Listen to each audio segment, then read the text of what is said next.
Corporal Harold W. Dawson have been informed by Special Agent R.C. McGuire of the Naval Investigative Services that I am suspected of conspiracy to commit murder, and conduct unbecoming of a United States Marine in the matter of Private William T. Santiago.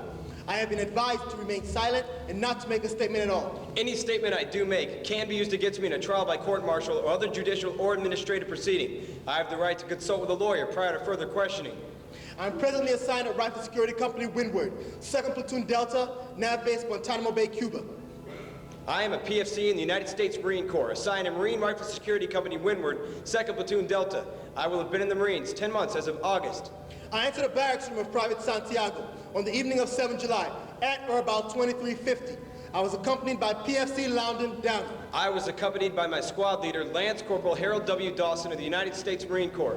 We tied his hands and feet with rope. We tied Private Santiago's hands and feet with rope, and we forced a piece of cloth into his mouth. We placed duct tape over his eyes and mouth. I have read this two-page statement that Special Agent McGuire has prepared for me at my request. As we discussed its content, I have been allowed to make all changes and corrections, initializing those changes and corrections. These statements are true and factual to the best of my knowledge.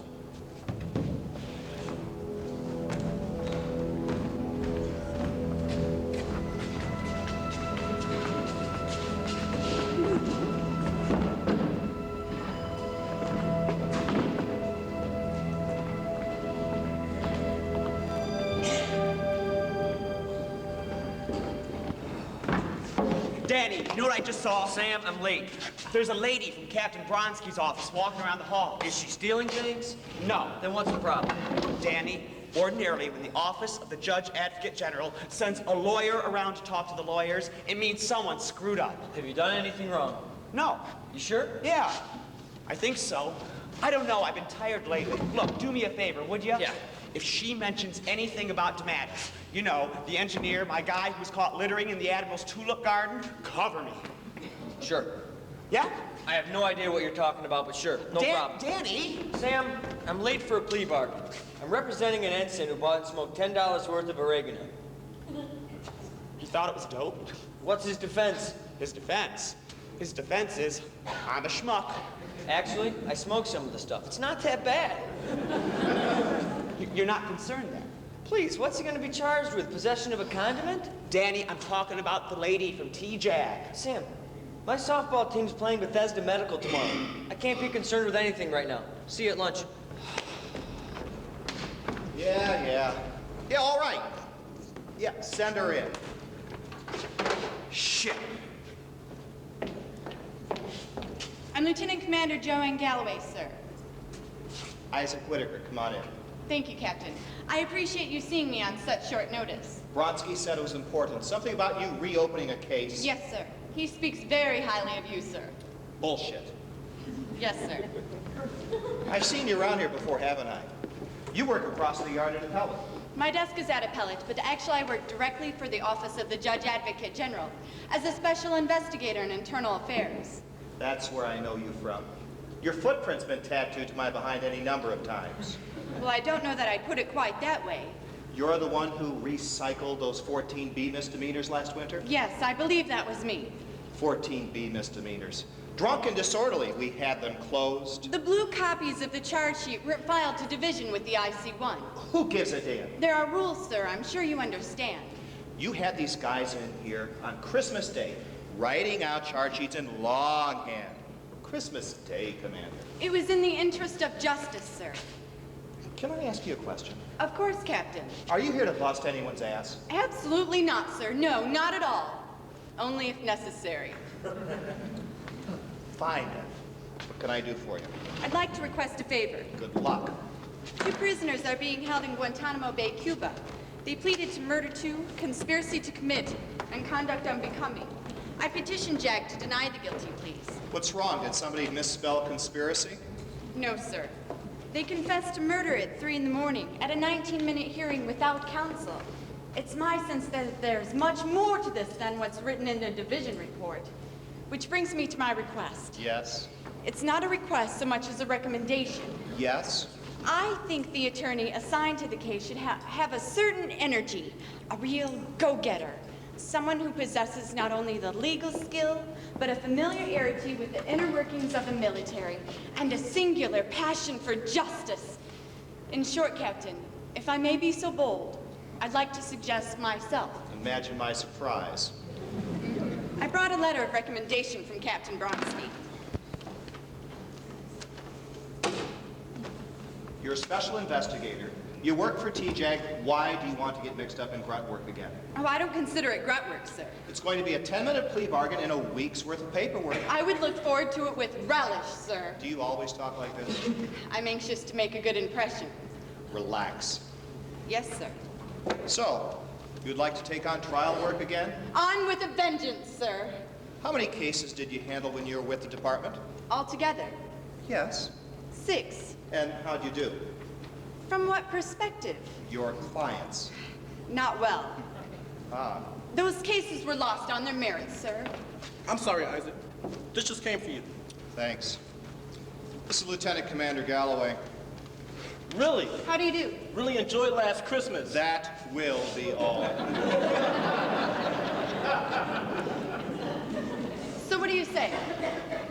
Commander, may I call you Joanne? Yes, please. Joe. Joe. You seem like a fairly harmless, neurotic person. I appreciate that. I'd really like to help you out, but there are 2 things preventing you. And the first is that despite your excellent credentials, it would appear as a litigator, you suck. Yes, but And I'm the sure second is that JAG has already detailed a lawyer. they did. You must convince him it was pretty important. JAG never cares who I sign in this district. Well, all right.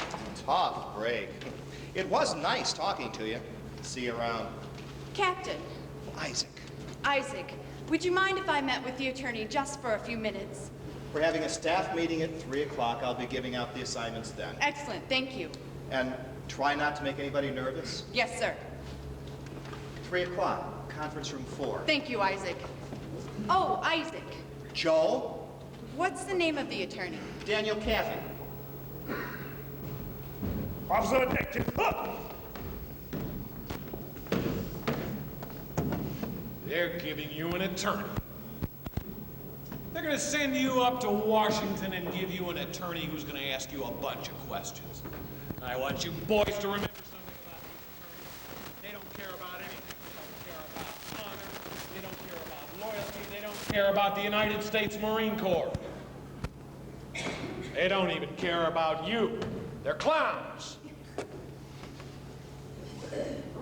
That's why, so help me God, they're the only ones that can help you boys now. I want you to be smart. Talk to the attorneys. That's all. Hurry. What you gonna do when you get back? What you gonna do when you get back? Take a shower and hit the rack. Take a shower and hit the rack. Oh no, Not me. oh no. Not us. What you gonna do when you get back? Polish up or sneak attack.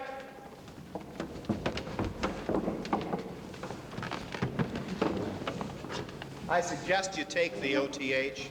It's his 4th UA. You're not going to get any better than that. What about a motion to suppress? On what grounds? Ground. See, that's where your strategy falls apart. Take the OTH. Excuse me. Sorry I'm late. Well, I'm sure you have a good excuse. No, I just didn't really care enough about this meeting to be on time. He's kidding. Commander Galloway, this is Lieutenant Caffey. How do you do? You're a JG. I beg your pardon? I wrote a 17-page memo petitioning division. They assign a junior grade. Yep. Did I miss something? Commander Galloway is from TJ. Oh, whatever Sam did, it wasn't his fault. He's been tired. How's that? Thanks so much. Sam's pretty sure his little girl's about to say her first word any day now. Really? I didn't know that. She just looks like she's got something to say. She's 14 months old. What does she have to say? We've got a little pool going in the office. Pick a word off the grid, $10. What's left? Rosebud. I'll pass. Cappy, this is for you. You've been detailed by JAG. Detailed to do what? Detailed to handle this. Everybody listen up. Guantanamo Bay, Cuba. A PFC named William Santiago writes a letter to his senator claiming that he knows the name of a Marine who illegally fired a round from his weapon over the fence line. Santiago wants a transfer off the base in exchange for the name of this fellow. What's a fence line? Sam? It's a big wall that separates the good guys from the bad guys. Teacher's pet. Gentlemen, Santiago says he'll reveal some guy's name. Do we know who? Lance Corporal Harold Dawson, his squad leader. Uh-oh. Dawson, by the way, claims that the shooting wasn't illegal, that he was engaged at his post by a Cuban sentry and was returning fire. What's the point? Well, the point is that Santiago is dead. What happened? Dawson and another member of his squad, a PFC Loudon Downey, broke into Santiago's room, tied him up, and stuffed a rag down his throat. You can see here on page 5 of the report that the attending physician says the rag was treated with some kind of toxin. They poisoned the rag? Not according to them. What do they say? Not much. Commander Galloway here read the report and had them recycled. They'll be brought up here to Washington tomorrow morning, and on Thursday at 0600, you will board a transport to Cuba to see what you can see. You'll report to the barracks CEO, Colonel Nathan Jessup. Do you know anything about him? Should I? Golden boy of the Corps. He's the rising star of the North American Command. He's got his eyes set on the National Security Council. Thank you, Commander. If Jessup has anything good to say about the defendants, it might help. Any questions? Was that 0600 in the morning, sir? Excuse me. Yes. Lieutenant Caffey, have you ever been in a courtroom? Commander, if this case goes to trial, those boys won't need a lawyer, they'll need a priest. No, they'll need a lawyer. Isaac, I just want to say for the record that this is the least fun I've ever had at one of your staff meetings. Captain, there are 2 defendants. Jag only assigned them 1 attorney. Yeah, well, there are sworn confessions. And I'm sure that Caffey can handle the plea bargain. He's closed 39 cases in 6 months. One more and I get a set of steak knives. It just seems to me that 6 months down the line, appellate's going to look at this and open it up again on the grounds of insufficient representation. No offense, if you were wondering. Having 1 attorney represent both defendants might look strange to an unusually thorough investigator. This was Jag's decision, not Actually, mine. you have the authority to appoint co-counsel. Joe, this is an open and I shut... think Christmas is a time when people should be with their loved ones. Don't you, Captain?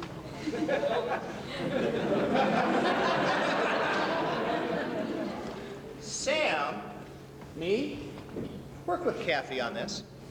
Doing what? Various administrative stuff. Sit second chair.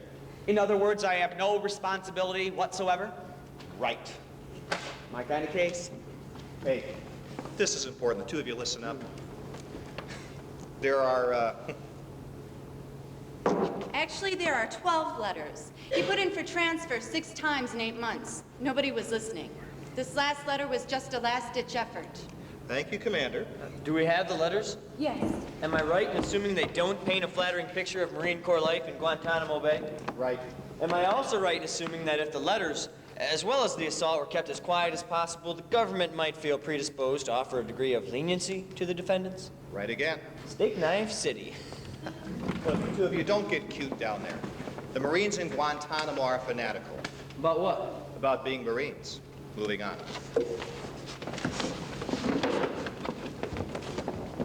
Dear Senator, my name is PFC William T. Santiago. I am a Marine stationed at Marine Barracks Windward, Guantanamo Bay, Cuba. I am writing to inform you of my problems and to ask for your help. Wednesday, May 18th, we were out on a PT run. I've fallen out on runs before for several reasons, such as feeling dizzy or nauseated. And on the 18th, we were running and I'd fallen back about 20 or 30 feet, going down a rocky, unstable hill. My sergeant deliberately grabbed me and pushed me down the hill. And then I saw all black, and the last thing I remember is hitting the deck. I was brought to the hospital where I was told I just had heat exhaustion and was explained to by the doctor that my body had trouble with the hot sun and I hyperventilate. I was put in remedial physical training and punished by filling sandbags every day after I set my post on the fence line. I ask you to help me. Please, sir. I just need to be transferred out of RSC.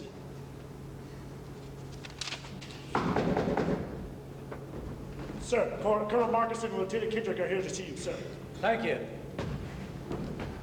Morning, Colonel. Matthew, John, have a seat. Thank you, sir.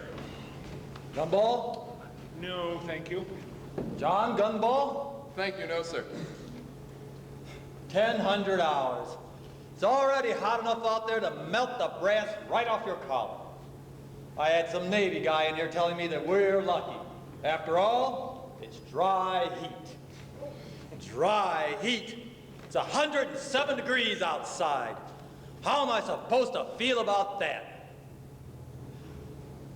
You've been in the longest, Matthew. Is this about as hot as it gets? Or am I actually trapped in hell? This is about as hot as it's gotten since '84, Colonel. Is that right? I believe so. 84 was pretty bad, was it? Got up to 119 degrees. Capering half in smoke, half in fire. Moby Dick.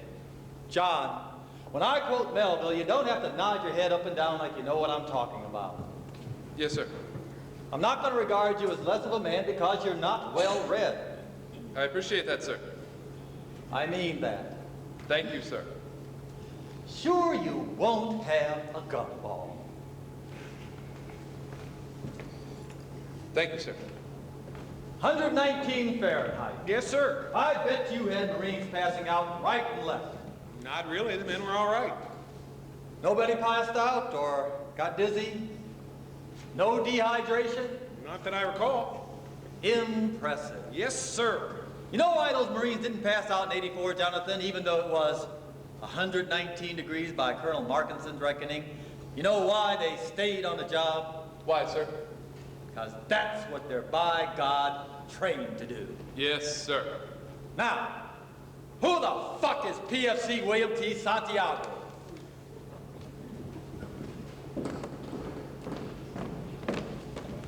All right, man on first, one down, let's go for two. Oh, get your glove down, Sherby. You gotta get your glove down. Come on, pick up some dirt with that ball. All right, let's do it again. Man on first, one down, let's go for two. Excuse me. 1 second. You gotta trust me, Sherby. If you keep your eyes open while the ball is coming towards you, your chances of catching the ball increase by a factor of 10.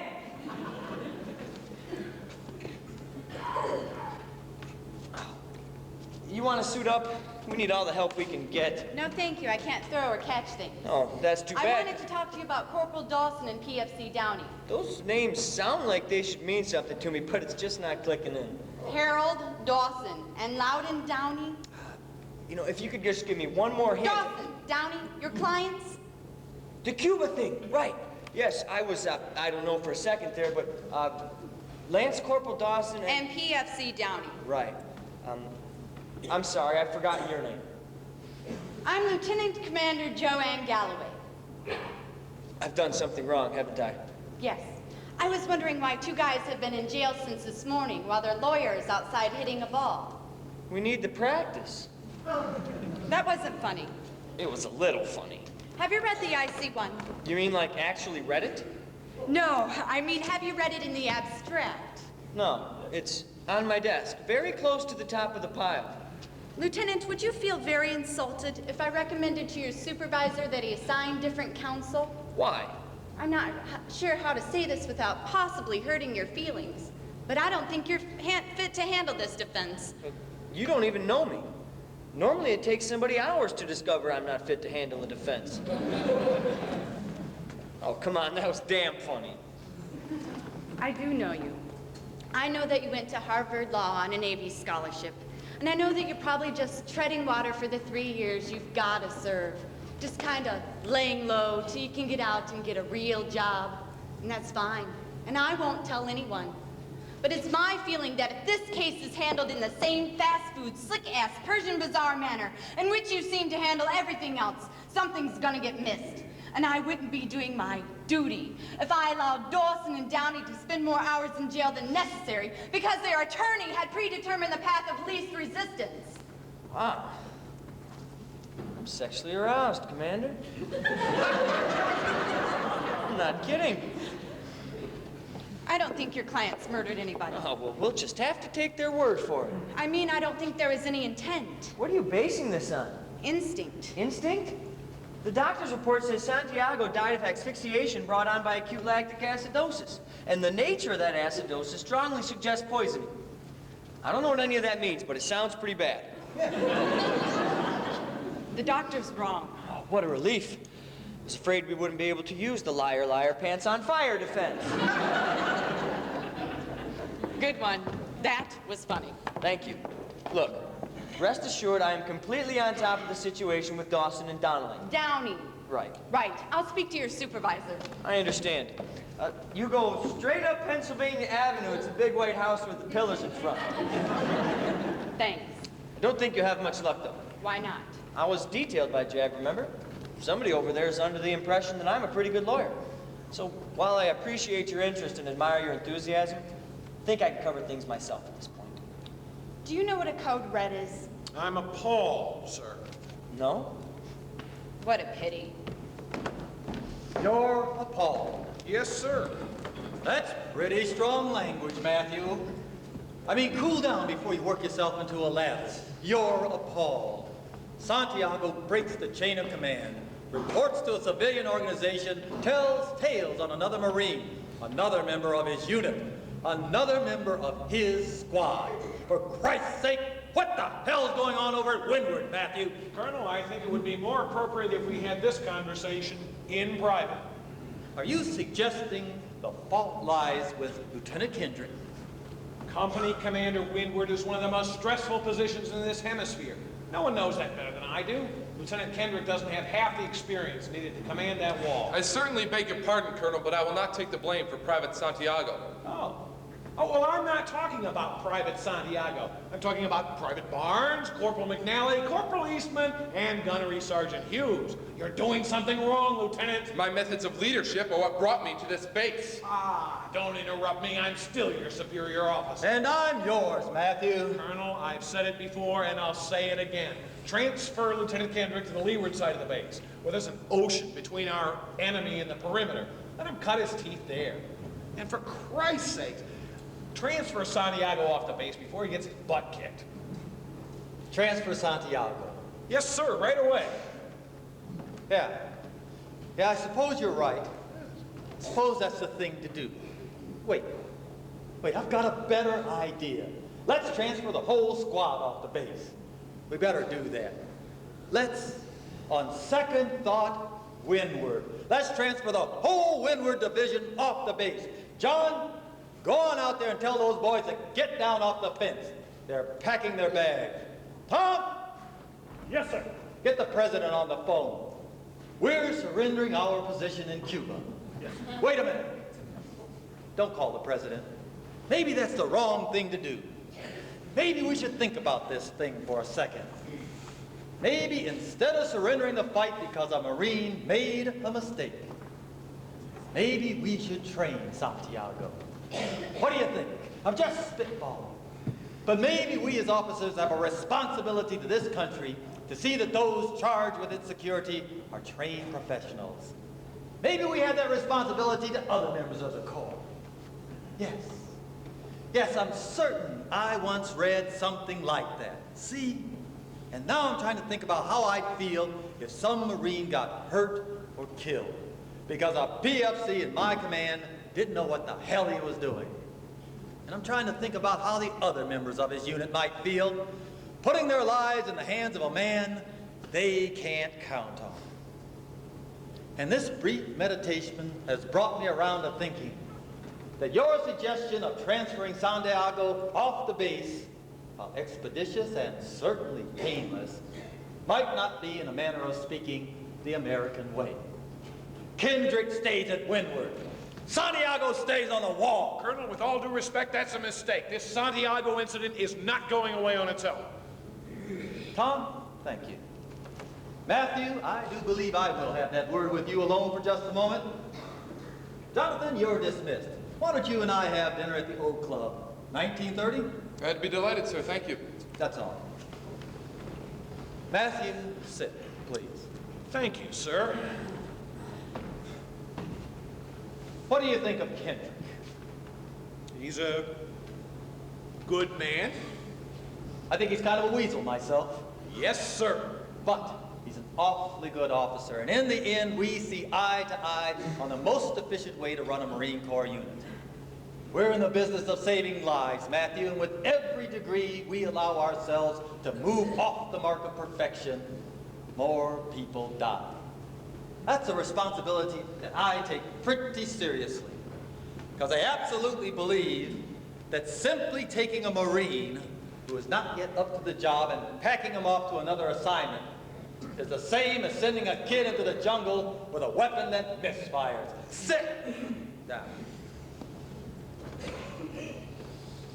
I'm younger than you, Matthew, and if that's a source of tension or embarrassment for you, well, I don't give a shit. I'm in the business of saving lives, Lieutenant Colonel Markinson. Don't ever question my orders in front of another officer.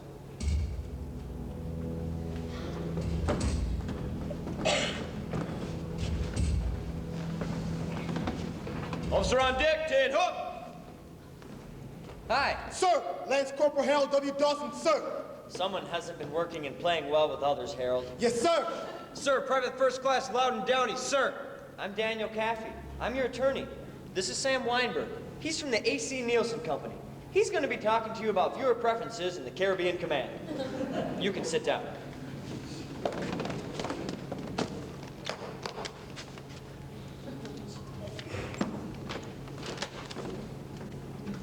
Is this your signature? Yes, sir. You don't have to call me sir. Is this your signature? Sir, yes, sir. You certainly don't have to do it twice in one sentence. Either of you guys like baseball? Sir? Really? You don't have to call me sir. I was just asking if you guys like baseball. Sir? What's a code red? Code red is a disciplinary engagement, sir. I don't understand. A Marine falls out of line. It's up to the men in his unit to get him back on track, sir. These disciplinary engagements occur often? Yes, sir. What's a garden variety code red? Sir? Harold, you say sir and I turn around and look for my father. Daniel, Danny, Caffey. Hey, this can be fun. It doesn't have to be unpleasant. Garden variety. Typical. What's a basic code red? A Marine is refused to take a bath on a regular basis. The men in his squad will give him a GI shower. What's that? Scrub brushes, Brillo pads, steel wool. Beautiful. The attack on Santiago was a disciplinary engagement? Yes, sir.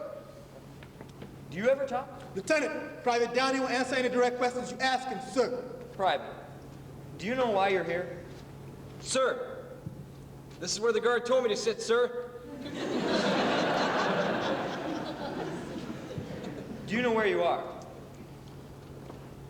Do you know why you've been arrested? Willie died, sir.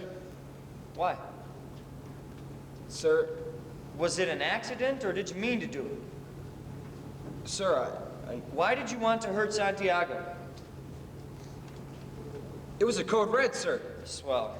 It says in the report here that you deny putting any poison on the rag. Well, what was it you were going to do? What was this code red? Sir, we were just going to shave his hair, sir. We were just going to shave his hair. When all of a sudden... We saw blood dripping out of his mouth, sir. We pulled the tape off and pulled the gag out. Was there more blood? All down his face, sir.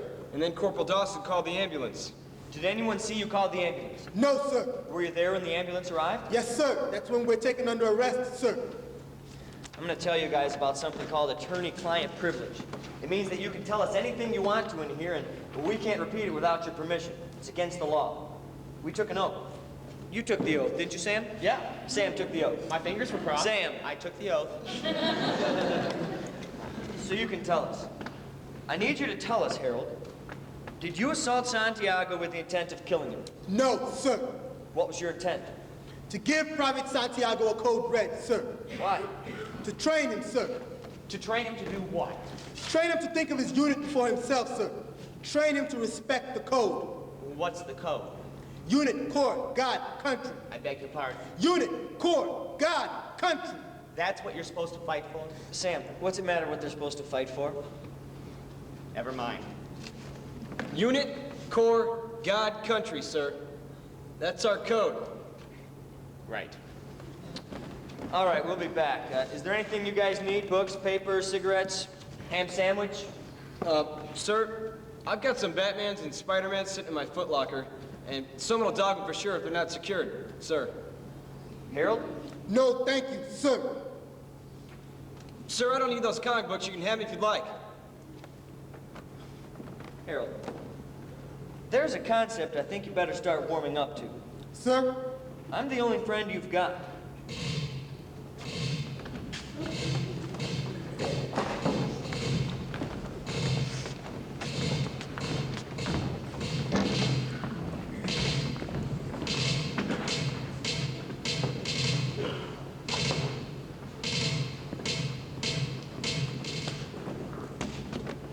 Dan Caffey. Smiling Jack Ross. Welcome to the big time. Yeah, don't flatter yourself. Hope for Dawson and Downey's sake you practice law better than you play softball. Unfortunately for Dawson and Downey, I don't do anything better than I play softball. What are we talking? They plead guilty to manslaughter. I'll drop the conspiracy and conduct unbecoming. 20 years. They'll be home in 12. They called the ambulance, Jack. I don't care if they called the fucking Avon lady. They killed a Marine. Says who? I got a doctor says he's sure. Huh. Remarkable conclusion to reach, seeing how no poison showed in the autopsy. Are you a doctor? No. Shouldn't take me long to round some up. Give me 4 to 6 weeks. Meantime, I'll move for postponement. How's that? Don't screw around with this one, Danny. I can recommend 11. Do you know what a code red is? Where do you get this shit? Gomer Pyle?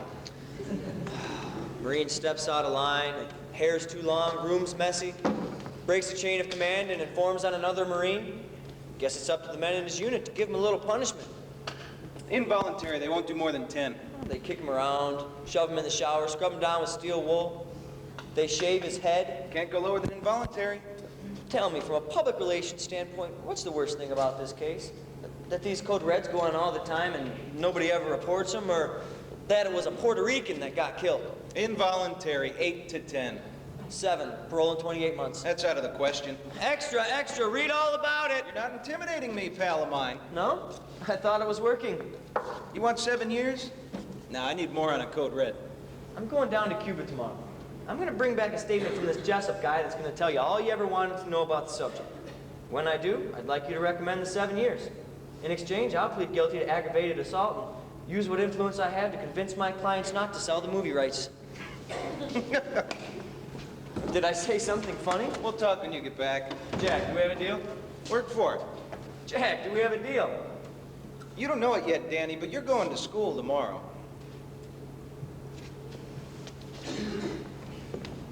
Hi. Oh, come on in. Thank you. Any luck getting me replaced? No, I spoke to a half a dozen people in division.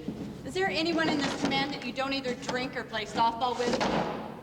Look, Joe, I have no inbred hostility towards you. I really don't. But if you ever speak to a client of mine again without my permission, I'll have you disbarred. I had authorization. You had authorization from where? Downey's closest living relative, Jenny Miller. His aunt on his mother's side. I thought, sure, it might be unethical, but as long as it wasn't illegal, what the hell? You got authorization from Aunt Ginny? I gave her a call. I thought she might be concerned. Perfectly within my province. Do you know what she said? You got authorization from Aunt Ginny. She said she's positive some mistake has been made. Does Aunt Ginny have a barn? We could hold the trial there. I could sew the costumes and maybe his Uncle Goober could be the judge. I'll get out of your way now. Thank you. Was your father Lionel Caffey? Yes? Really? I'm pretty sure. I've studied, you know, all his... I think he was one of the best trial lawyers ever. I've read everything he's written, a lot. Yeah, me too. Right. Right. Do you know what's odd? What's odd? At 1:30, almost an hour after Santiago dies, the doctor, Commander Stone, couldn't determine the cause of death. But 4 hours later, he said it was poison. Why, of course. I see what you mean. Do you? Yeah. It had to be Colonel Mustard with the candlestick. Caffey, somewhere between 1:30 and 5:30, someone met with the doctor and told him to say it was poison. Someone coerced the doctor. Someone coerced the doctor. Do you work with a Ouija board? I'm going down to Cuba with you tomorrow. No, you're not. Yeah, I am. I called my office. They're sending me on an observation and evaluation field trip. Isn't that great? Is this what you meant by, I'll get out of your way now? There, you're finally asleep. When Laura gets back, you're my witness. The baby spoke. My daughter said a word. Your daughter made a sound. I'm not sure it was a word. Oh, come on, it was a word. Okay. You heard her. The girl sat here, pointed, and said, Pa. She did. She said, Pa. She was pointing at a doorknob. That's right. as if to say, ha, look, I done that. Samuel. Yeah. Why do two guys with the intent of killing someone call an ambulance when they see blood? Why does anybody do anything? That's not good enough. Good enough for me. No, it's not. Why do they call an ambulance when they see blood? You say. They say they called the ambulance. They panicked. I don't know about Downey, but Dawson's never panicked about anything in his life. I think the clients are lucky to have you for lead counsel. You'd let the hammer drop? I'd serve Dawson up to division with a fucking cherry on top. Well, thank you, Judd, for the defense. Have a good night. Be sure to wear your whites tomorrow. It's hot down there. I don't look good in whites. Nobody looks good in whites, but we're going to Cuba in July. You got any Dramamine? Dramamine keeps you cool? Dramamine keeps you from throwing up. You get sick when you fly. Yeah, I get sick when I fly because I'm afraid of crashing into a big mountain. I don't think Dramamine will help. I got some oregano. Hey, Sam. Do you know the only piece of evidence linking them to the crime is their presence at the scene? They stood there and waited for the MPs to show up. Ask them what they were supposed to fight for. Sam, they stood there and waited to be arrested.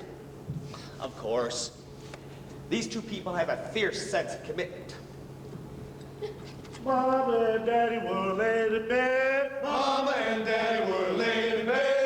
Mama rolled over, this is what she said. Mama rolled over, this is what she said. Give me some. Give me some. Give me some. Give me some. PT. PT. PT. PT. Good for you. Good for you. Good for me. Good for me. Good. Good. Attention on deck. Report. Sir, Corporal Howard, Alpha Squad's present, sir. Corporal Thomas, Bravo's present, sir. Sir. Corporal Hammaker, sir. Charlie Squad's present. Sir, Lance Corporal Dawson, Delta Squad present, Lance 2, sir. Report. PFC Downey and PFC Santiago, sir. Private Santiago has been excused from this meeting. Where's Downey? Private Downey radioed into the switch, sir. His Jeep blew out. He and Pickup are making it back on foot, sir. Pass on my words to Private Downey. Yes, sir. Revelations 2. I know thy works and thy labor, and how thou canst not bear that which is evil. And thou hast tried them who say they are apostles, and hast found them to be liars. If you have a problem and you're a PFC, who do you take that problem to? Sir, your corporal, sir! If you have a problem and you're a corporal, who do you take that problem to? Sir, your sergeant, sir! Private Santiago of Delta Squad has laid waste our priorities and made wretched our code. Priorities. Unit, Corps, God, country! Code. Unit, Corps, God, country! Priorities. Unit, Corps, God, country! Code. Unit, Corps, God, country! Do you need someone from outside of this unit to show you how to be good? Sir, no, sir! Do you need someone from outside of this unit to show you how to be right? Sir, no, sir! Corporal Howard. Yes. Do you think that you and the men of Alpha Squad could show Private Santiago how to be right? Sir, yes, sir! Anyone at Alpha goes near him and you'll all answer to me. Is that clear? Sir? Is it clear? Sir, yes, sir! Alpha's dismissed. Corporal Thomas. Sir! How about my brave men of Bravo? I bet I turn this over to you, and Private Santiago's a Marine by sunrise. Am I right? Sir, yes, sir! Anyone in Bravo touches him, and you'll all be filling sandbags till you beg for mercy. Dismissed. Corporal Hammer. Sir. I have two things to say to you.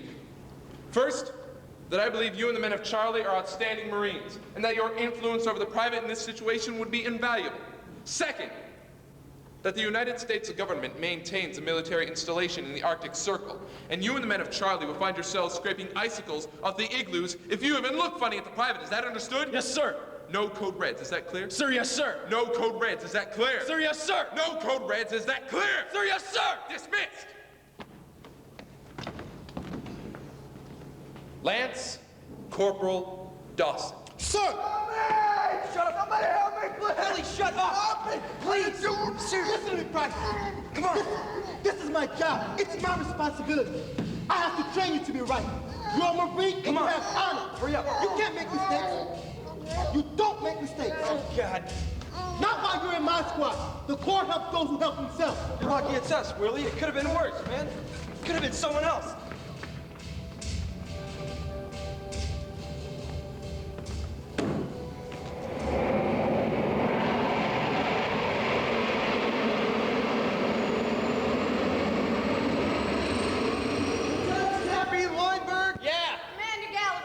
Corporal Howard, ma'am, I'm here to escort you to the windward side of the base. Thank you.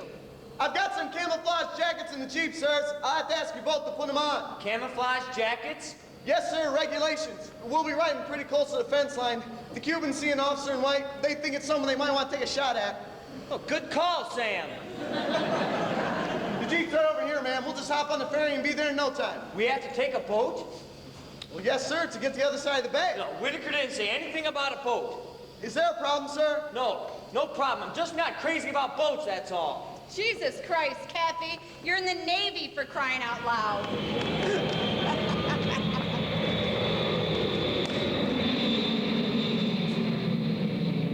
Nobody likes her very much. Sir, yes, sir.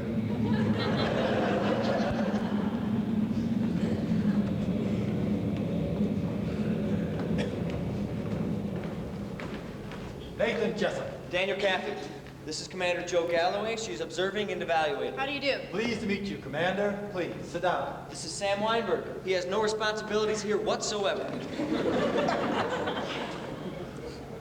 I've asked Colonel Markinson and Lieutenant Kendrick to join us.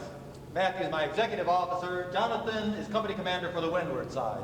Gentlemen, meet Lieutenants Caffey, Weinstein, Weinberg, and Commander Galloway. How do you do? Lieutenant Caffey, I had the pleasure of meeting your father once, back when I was a teenager. He spoke at my high school. Lionel Caffey? Yes, sir. Well, Jiminy goddamn cricket. Jonathan, you're too young to know, but this man's dad once made a lot of enemies down in your neck of the woods. Jefferson versus Madison County School District. Folks down there said a little Negro boy couldn't go to a white school. Lionel said we'll see about that. How the hell is your dad? Still trying to overthrow the government? Not any longer, sir. Oh no, did he pass away? Yes, sir. I'm sorry, son. Thank you, sir. It was 7 years ago. Well, don't I feel like the fucking asshole? Not at all, sir. What can we do for you, Danny? Actually, Colonel, quite a bit. One letter from you or your officers would go a long way towards reducing the boys' sentences. A letter saying what, Danny? Saying that code reds are a practiced custom on the base, and that Dawson and Downey, two otherwise exceptional Marines, were simply disciplining one of their own when an accident happened. I have some tragic news for you, Danny. What's that? You made the long trek to Cuba for nothing. Well, I think if you give me 10 minutes of your time, I can persuade you. John, check your watch. Go. Dear Senator, I have written to you before on my problems with my unit here in Cuba. I am threatened or picked on almost every day by the members of my own unit. They write me up on charges of malingering and say that I'm making believe I'm sick. I fainted during a run and asked to go to the doctor, and they paid no attention. I've been warned by a friend to keep quiet because they're looking for any little details so they can write me up. I do not want to be part of any unit or organization who endangers the lives of their men just by training them. Please help me resolve this problem.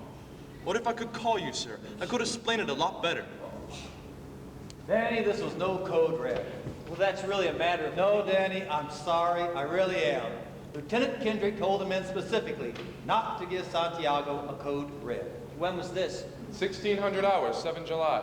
We had a meeting here. Then Lieutenant Kendrick spoke to 2nd Platoon. We anticipated the code red, and we tried to prevent it. Code reds are a privilege. Code reds are for those who are worth the time. Santiago was a weak link, and he was dangerous. He wasn't worth the time, and the men knew I felt that way. Well, how would they know this, sir?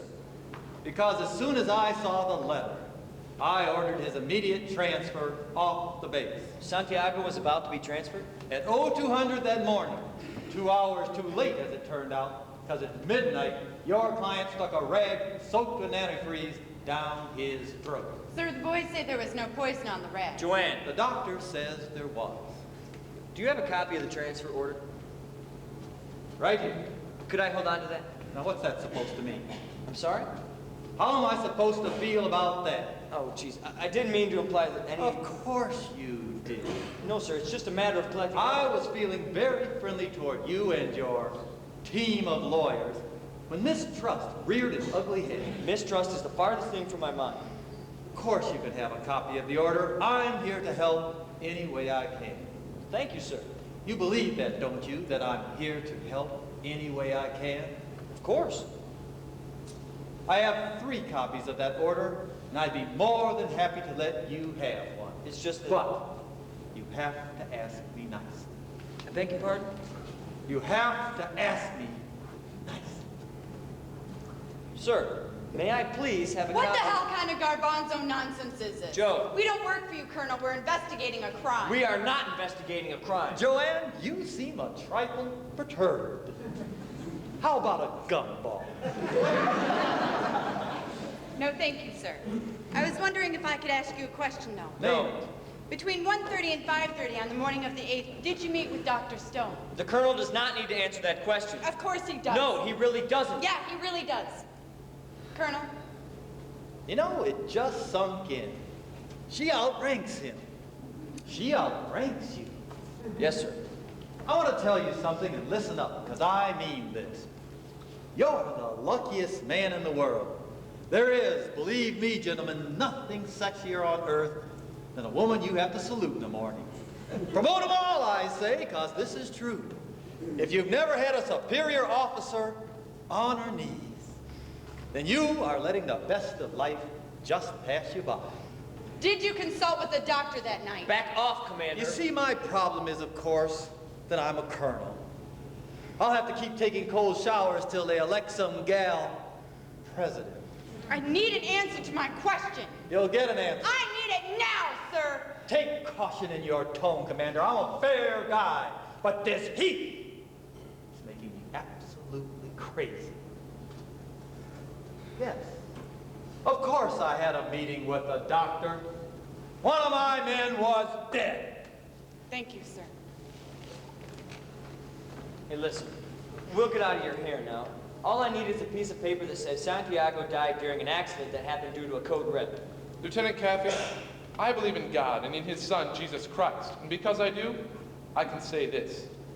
Private Santiago is not dead because of a code red. He is dead because he had no code. He is dead because he had no honor and God was watching. How do you feel about that theory? Sam. I don't like you people. Oh, look at that, another Christmas card I'm not going to get. That's it. You two wait outside. I apologize. Wait outside. You two. Please excuse me. Joanne, how about I close my eyes and pretend I'm just the chief petty officer? You still got an hour before your plane leaves. What do you say? What would I do with the other 59 minutes, Colonel?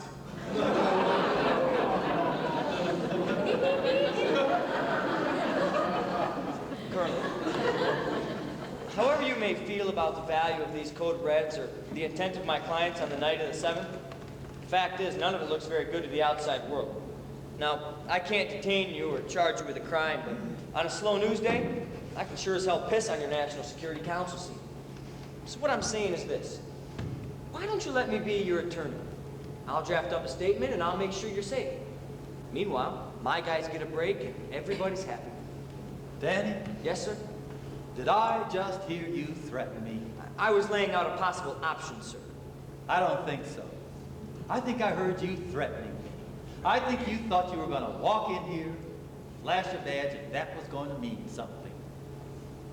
I eat breakfast 70 yards away from 3,000 Cubans who are trained to kill. Danny, believe this. I'd kill you. I'd kill everyone in this room. I'd kill anyone to protect what I'm paid to protect. Go home, back behind the lines. Go home where that white faggot uniform won't get you killed. Give in to what I'm saying. You believe every word. Lieutenant Kendrick? 10 minutes, sir. Meeting's over, Navy. Anchors away. Daniel? Transfer order? No. No, I don't need it. I believe in God and his son, Jesus Christ. Good, we'll just take that weapon out of your hands right now. What happened in there? Nothing. What do you mean, nothing? Nothing. Nothing happened. Will he give you a statement? No. I'll come up with something else. Excuse me, sir. What? This is your security tag for the flight home. It's got your flight code on it. Thank you. Yeah, it's a C-130 transport. It doesn't have any windows, but it flies. I'm sure it'll be fine. Yeah, it doesn't have any windows, but it gets you there. The C-130 is fine. Sir, you better be sure and keep that security tag secure. You don't want to lose it. The guys down at the strip like to hassle you Navy boys now and again, when they get the chance. Why? What do we have to do to them? Well, nothing, sir. The Navy's been great. Whenever we gotta go someplace and fight, you boys give us a ride. Get the Jeep. Yes, sir. I'll be back ASAP. Look, Joe. I made a comment the other day about being sexually aroused. I'm sorry. It was rude and unprofessional. Bet your ass, Sugar Bear. Sam? Tomorrow morning they'll be arraigned. If I can work up something fast, they'll get aggravated assault. And that's the end of it. You boys always give us a ride. Wonder how long he's been working on that one. I hate this place. C-130 rolling down the strip. C-130 rolling down the strip. You good man on a one-way trip. You good man on a one-way trip. Stand up, hook up, shuffle to the door. Stand up, hook up, shuffle to the door. Jump right out and shout Marine Corps. Jump right out and shout Marine Corps. If that chute don't open wide. If that chute don't open wide. I got a reserve by my side. I got a reserve by my side. If that chute don't open round. If that chute don't open round. I'll be the first one to hit the ground. I'll be the first one to hit the ground. Officer on deck, 10, hook! Why did you care that Santiago was writing a letter? Sir, I want to know why you cared. it was a code red, sir. Colonel Jessup thinks you're full of shit. He doesn't think you were trying to train Santiago. He thinks you were trying to kill him. Sir, that's not Private, true. the lieutenant asked for an opinion. What's true? Why did you care? It was a code red, sir. 8,000 men on that base. Why did you care? Private Santiago. Not you! Him! Why did you care? Sir, Private Santiago broke the chain of command. No. I don't want to hear about your chain of command. I don't want to hear about your loyalty. I don't want to hear about your bozo code of honor. Why did you care? Sir, Private Santiago broke the chain. Did you hear what I just said? Private Santiago needs to learn how to be Bullshit! trained. Why did you care? Because God was watching. What did Kendrick say to you? God is watching, Lance Corporal Dawson, and he helps those who help themselves. And so do I. Get your house in order, Lance Corporal. Unit, corps, God, country. And duty to self simply isn't part of that equation. Get your house in order so that these men can believe in you again. Get your house in order so that the Lord our God can look down and say, there is a United States Marine, and I will stand at his side.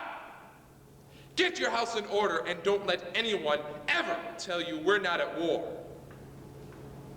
Would you like me to tell you what to do now? Sir, yes, sir. You were given an order.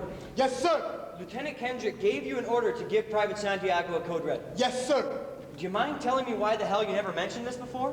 You didn't ask us, sir. Hey, cutie pie shit's not gonna win you a place in my heart, Corporal. I get paid no matter how much time you spend in jail. Yes, sir. I know you do, sir. All right, here's what's gonna happen. You'll swear out a deposition against Kendrick saying that he ordered the code red. And if you do, I think I can get you a good deal. I think I can get you 6 months. Wow, Caffey, you're the greatest lawyer in the world. How can we ever thank you? Fellas, did you hear what I just said? I said you're going home in 6 months. Sir, permission to speak. Speak. Begging the lieutenant's pardon. What? I'm afraid we can't do that, sir. Can't do what? Make the deal. I'm afraid I can't say Lieutenant Kendrick ordered the code red. Look, are you telling me the truth about the meeting? Yes, sir. But you won't say so in a written statement? Not so we can make a deal, sir. I'm afraid not, sir. Why not? Because we live by a code. Either we were right or we were wrong. We don't make deals. Zippity-doo-dah. You don't turn government evidence, the best I can get you is 7 years. That's fine, sir. No, that's not fine. I'm offering you 6 months. What do we do then, sir? What do you do when? After 6 months. What do we do after 6 months? I'm talking to you about... We didn't join the Corps because we felt like it. We joined because it was a life decision. We wanted to live by a code, and we found it in the Corps. And now you're asking us to sign a piece of paper that says we have no code, no honor. You're asking us to say we're not Marines. We're being tested. And if we fail, I'm asking you, With all due respect for the lieutenant's bars, what do we do after 6 months, sir? I don't have an answer for you, Harold. I don't. I just think you gotta do it. Let me make a deal for you. In the end, what difference does it make? Do you think we're right, sir? Doesn't matter what I think. You're my lawyer. You need to tell me if I broke the law. It's not a matter of right and wrong. Yes, it is. It always is. But that's something people like you say. If we're wrong, tell us. We'll accept that. But if we're right, we won't make the deal. What do you mean, people like me? Do you think we're guilty, sir? I think you'd lose. You are such a coward. I can't believe they let you wear that uniform. You're going to Leavenworth, and there's nothing I can do about it. I could have gotten you 6 months, but you wouldn't let me.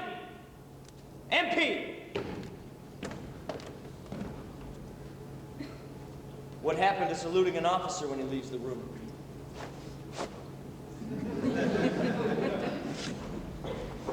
What'd they say? Are you just following me around 24 hours a day? Markinson resigned his commission. He what? Colonel Markinson resigned his commission. When? Tonight, after we left.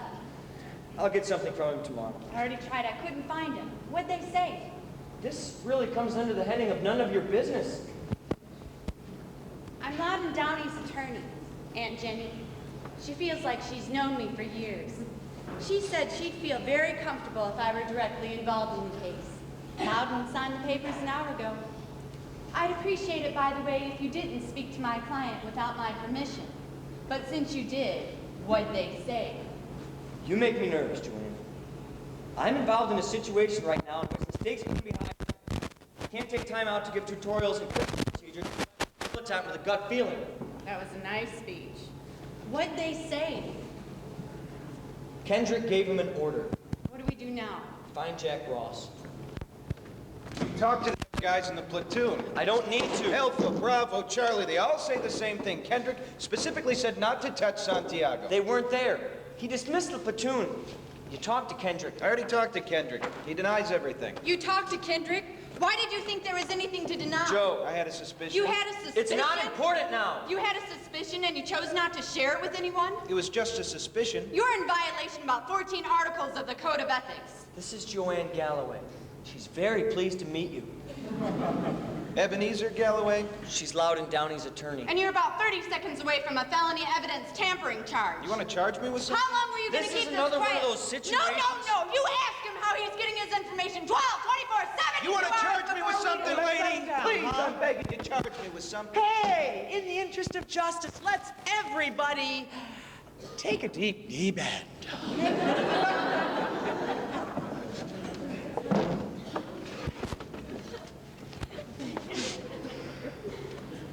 Kendrick had a company meeting. At this meeting, he told the men what Santiago had done, and he told them specifically Santiago was not to get a code red. I have Kendrick's deposition as well as a deposition from every other man at that meeting. Kendrick's lying, Jack. All right, I think you're right. I think he is lying, but so what? Neither of us can prove it. I don't know about that. Why does a Marine colonel resign his commission after 21 years? We'll never know. You don't think I can subpoena Colonel Markinson? You can try, but you won't find him. You know what Markinson did for the first 17 of 21 years in the Corps? CIC, Danny. Counterintelligence. Markinson's gone. There is no Markinson. Look, RSC is an effective unit, and Colonel Jessup's star is on the rise. They'll let me bend over backwards to spare that base and the Corps any embarrassment. So this is it. Aggravated assault, 7 years. All things considered, not a bad week's work for the defense. He's bluffing. He's got a PR problem and he can't afford to go to court. Commander, every time you open your mouth, you're taking years off the client's lives. Now shut up. Sorry, Jack. No, she's right. She's absolutely right. Taking this thing to court would be bad for me. Lucky for you, huh, Danny? You're turning green at the thought of it. No, taking this to court would be bad for me, it'd be bad for the Corps, and I'd be held responsible. But you go to court, Danny, you take this thing to court, and your boys go away for 30 years. Jack! Are we clear on that? We have to be clear on that. Once we leave this room, I have to go all the way. They'll be charged with murder. And in a courtroom, you lose this case. Now, please, I'm the judge advocate, and I'm telling you, I don't believe your guys belong in jail. But I don't get to make that decision. I represent the people, without passion. You see? And the people have a case. If you can get me signed depositions from the defendants, they'll do 6 months. Without those depositions, it's 7 years. Listen to a thing this woman tells you, they won't see the light of day till they're 59. That's it. It's the end of this negotiation. From this moment, we're on the record. Tomorrow, 9:45, I'll see you at the arraignment.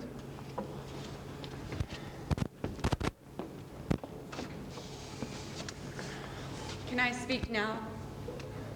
I'm not gonna talk to Dawson anymore. He doesn't like me. He won't take the deal. He's gonna go to jail just to spite me. So my job is done. I'm not talking about a deal. I won't have this conversation. It's an unwinnable case. Let's just take the 7 years and run. It's a gift. It's not a gift. I won those 7 years. Keep telling yourself that. What do you want from me? Why are you so afraid to be a lawyer? Jesus. Were Daddy's expectations really that high? Hey. Commander, Downey's your client. Go to hell! Go to hell for saying that when you know I need Dawson and you know I need you. They think they were right. Let him be judged.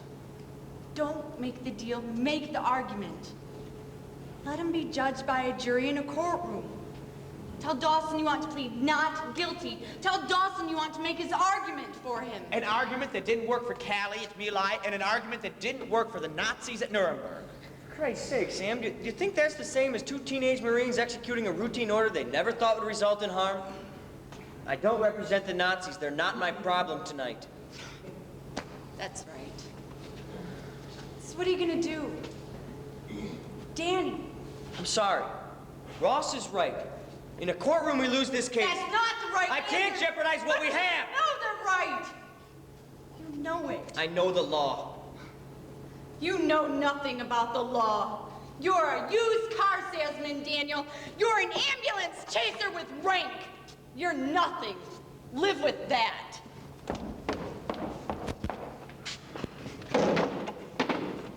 Up in the morning with the rising sun. Up in the morning with the rising sun. Gonna run all day till the running's done. Gonna run all day till the running's done. I don't know, but I've been told. I don't know, but I've been told. All Marines are mighty bold. All Marines are mighty bold.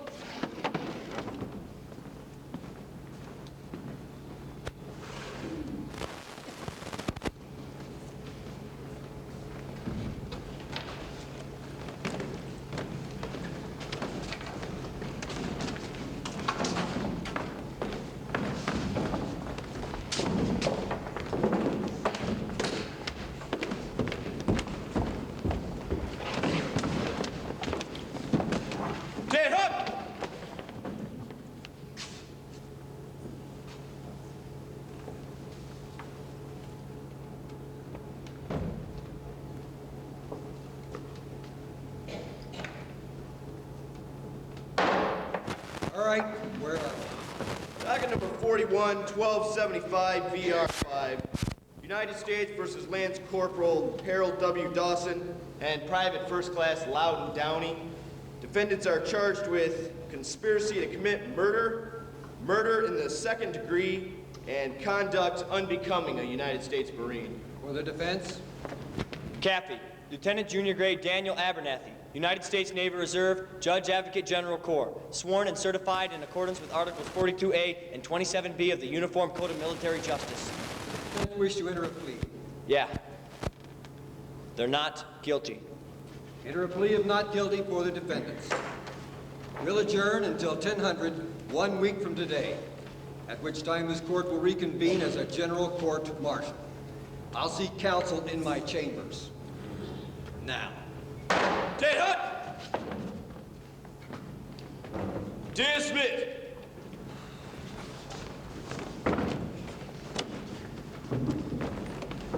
What the hell was that all about? Sam, why does a junior grade with 6 months' experience and a track record for plea bargaining get assigned to a murder case? Would it be so that it never goes to trial?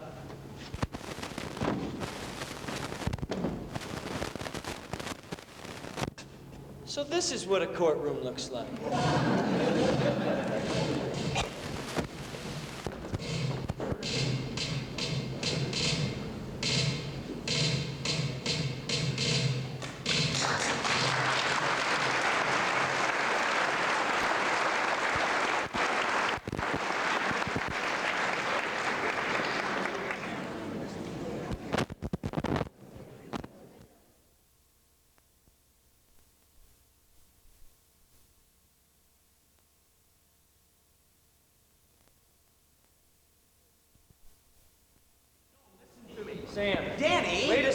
You haven't thought it through. They have a defense. They were following an order. An illegal order. Do you think these guys know what an illegal order is? I don't know what an illegal order is. Just hold on. They're not permitted to question orders, period. Then what's the secret? What's the magic words? I give orders every day. Nobody follows them. Sam, we have softball games and marching bands. They stand on a wall. They were ordered to do something that's routine down there. It's what they're taught to do. The law says you can't do what these two guys did. It's as simple as that. It's not as simple as that. We're defense counsel. We position the truth. What did they teach you? To tell the truth, not position it. They taught you wrong. Talk to your friend at NIS. See what the deal is on Markinson. Already did. And? She said if Markinson doesn't want to be found, we won't find him. She said I could be Markinson and you wouldn't even know it. Are you Markinson? Commander? I'm not Markinson. That's 2 down. Find him. We'll meet at my office every night at 7 o'clock. I want you working with Downey 2 hours a day. Get him to stop squinting when he talks. He looks shifty. Sam, you're in charge of Dawson. Razor sharp professional.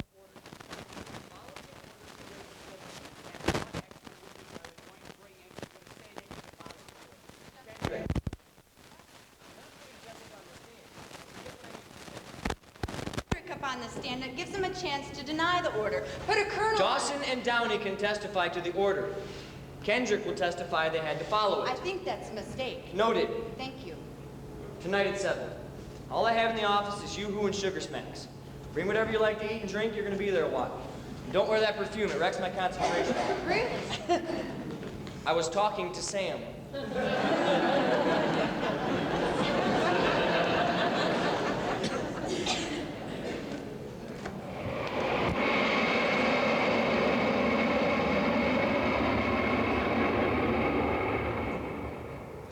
Yes, can I help you? Boy, listen, I hope so. I've been getting to run around all morning. Gil Hamilton, Baltimore, son? What can I do for you? Well, I'm doing a 2-part feature over on traffic in Andrews Air Force Base. You keep any kind of logs of incoming planes, that kind of thing? Sure, all the bases. We keep copies of the Daily Tower Chiefs logs. Is that right?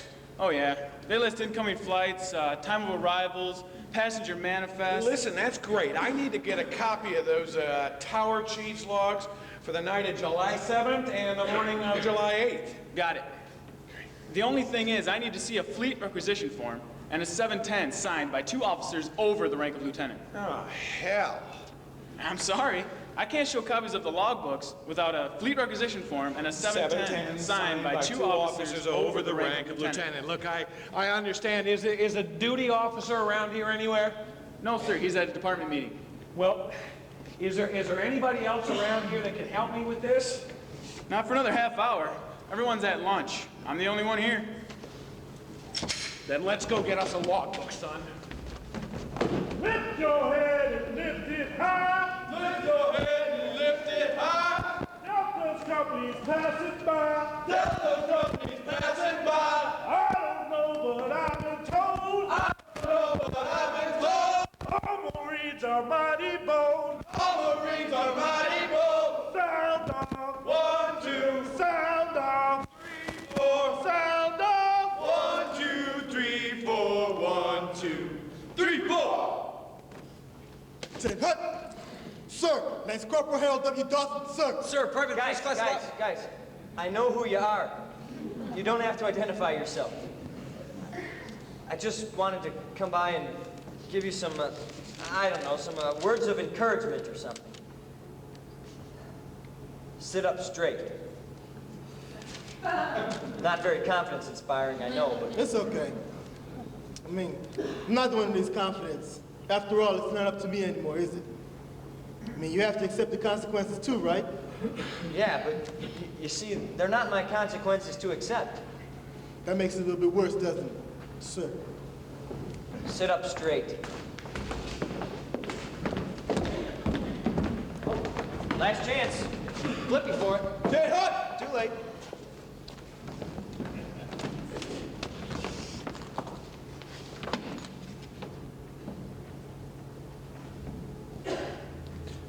All those having business with this General Court-Martial, stand forward and you shall be heard.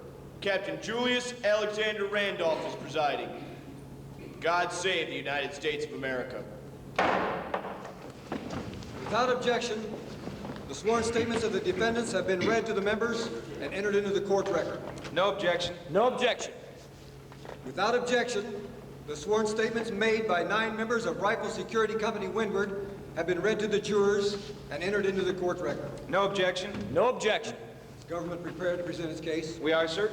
Please, the court, before we begin, can I ask if all these MPs are really necessary? Are they making you nervous, Commander? No, sir. They're projecting the image that the defendants are dangerous and/or a flight risk. The defendants are on trial for murder. The defendants have not been found guilty of a crime. The provost marshal felt it advisable that the defendants be made a security priority. The provost marshal's gonna feel like an idiot if someone steals one of our ships during this trial. Take your seat, Commander. The government will call its witness. The government calls Commander Stone. Call Commander Stone.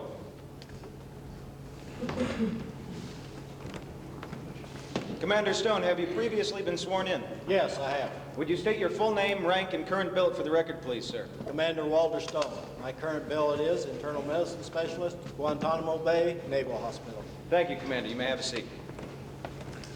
And you've been attached to the hospital at Gitmo from October the 1st, 1980 to the present. And on 8 July of this year, did you have an occasion to treat a PFC William Santiago? I did. Would you describe to the jury that treatment, please, sir? Private Santiago was brought into the emergency room on the morning of the 8th at 00:30. He was coughing up blood and suffering from a lack of oxygen. He lost consciousness at 00:35. And what were your observations upon examination, doctor? The most obvious things were the rope marks around his wrist and that his head was partially shaved. X-rays and lab work revealed that he had fluid on his lungs bilaterally. He had profound acidosis. That is to say, a buildup of acid in the lungs. Doctor, what causes acid to build up in a person's lungs? An ingested poison of some kind. I was just wondering why it would necessarily have to be poison. Let's say, for instance, a rag were placed in my throat, just as a joke, and maybe this rag were accidentally forced too far down so as to cut off the oxygen altogether. Would that not also cause the acidosis, doctor? If that were the case, you'd die from a lack of oxygen before the muscles started to spasm. Lactic acidosis is a chemical process that requires 20 to 30 minutes before it becomes lethal. Doctor, did William Santiago die of poisoning? Absolutely. You're aware then that the lab report showed no traces of poison on the rag? Yes, I am. And the coroner's report showed no traces of poison in the body? Yes, I am. Then could you describe to the jury how you justify your opinion, sir? There are literally dozens of toxins which are virtually undetectable. The nature of the acidosis is the compelling factor in this issue. Thank you, Commander. No further questions.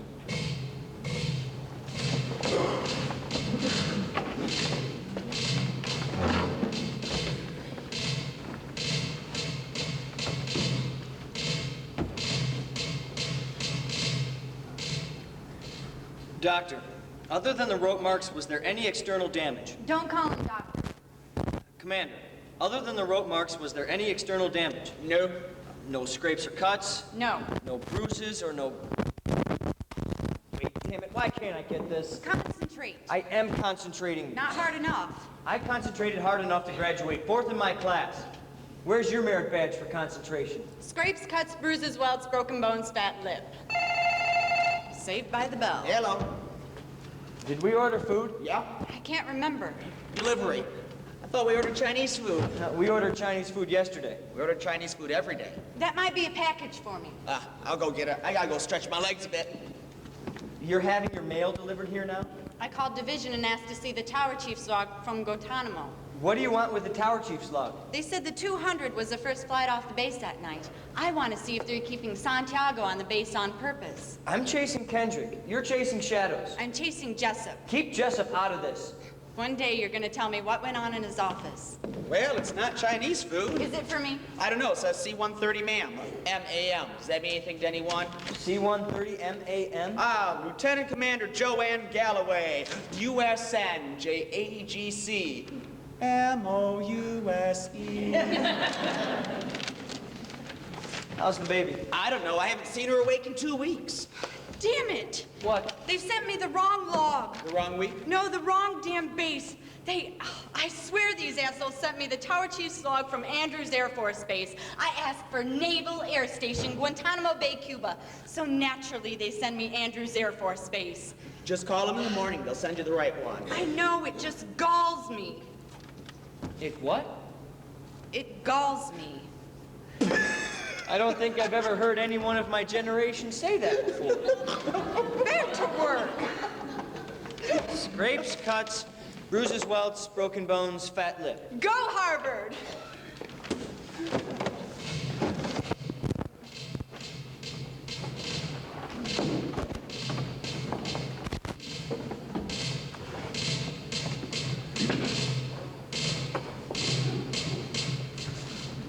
Commander, you testified that it takes lactic acidosis 20 to 30 minutes before it becomes lethal. That is to say, 20 to 30 minutes before a person's lungs would fill with fluid bilaterally. That's correct. 20 to 30 minutes, that's about average. Right. In some people it may be more, and some people it may be less. A little bit more, a little bit less. Now let me ask you, is it possible for a person to have an affliction, some sort of condition which, in the case of this person, might speed up the process of acidosis dramatically? Certainly. And what might some of those conditions be? If a person had a coronary disorder or a cerebral disorder, it's possible that the lungs might begin to bleed before the person suffocated. Mind you, it'd have to be a serious condition. Well, is it possible for a person to have a serious coronary condition where the initial warning signs were so mild as to escape a physician during a routine medical exam? Possibly. There would still be symptoms, though. What might some of those symptoms be? There are many symptoms of a coronary disorder. Are chest pains, shortness of breath, and fatigue among them? Yes. Is this your signature? Yes, it is. This is an order for Private Santiago to be placed on restricted duty for a period of 4 weeks. Would you please read your handwritten remarks at the bottom of the page, sir? Initial testing negative. Patient complains of chest pains, shortness of breath, fatigue. Restricted from running distances more than 5 miles. Now, is it possible that Private Santiago had a serious coronary condition, and it was that condition rather than some mysterious poison that caused the accelerated chemical reaction? No. It's not possible? No. I personally give each man a thorough physical examination, and Private Santiago was given a clean bill of health. Well, that's why it had to be poison, right, Commander? Because Lord knows, if you put a man with a serious coronary condition on duty, and that man dies of heart failure, you'd have a lot to answer to, wouldn't you, Commander? Objection, move to strike. Objection sustained. Withdrawn. No more questions. Doctor, you've held a license to practice medicine for 21 years. You're board certified in internal medicine. You've been published in various medical journals, and you're chief of internal medicine at a hospital which serves over 8,000 men. In your professional opinion, doctor, was Willie Santiago poisoned? Object. Calls for speculation. Commander Stone is an expert medical witness. In this court, his opinion's not considered speculation. Has the witness been admitted as an expert? The government makes a motion at this time to admit Commander Stone as an expert and to allow his opinion as testimony. Defense objects. Overruled. The court will hear the doctor's opinion. Your Honor, Commander Stone is an internist, not a criminologist, and his testimony under cross-examination has only demonstrated that the medical facts are simply inconclusive. Nonetheless, I'd like to hear Dr. Stone's opinion.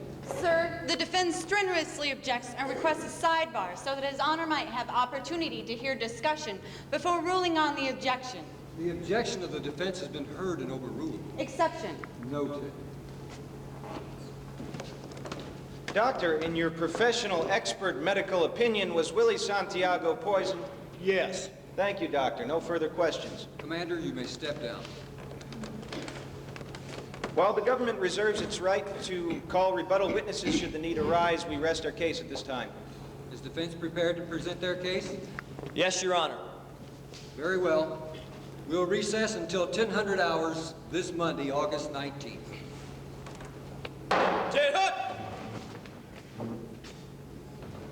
Dismissed.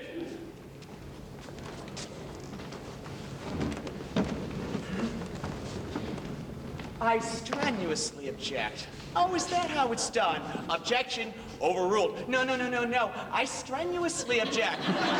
Oh, well, if you strenuously object, let me take a moment to reconsider. Look, I got it on the record. You also got it in the jury's head that we're afraid of the doctor. You object once to remind them that his testimony has not been proven, but anything more, and it makes this great case we've built look like a bunch of fancy lawyer tricks. It's simply the difference between paper law and... Sam! I'm sorry. I'm in a pissy mood. Is he right? Yeah, I'm right. Yes, he's right. Okay. He's right, but it doesn't matter. I'm gonna go call Laura. I'll meet you guys later. Why do you hate them so much?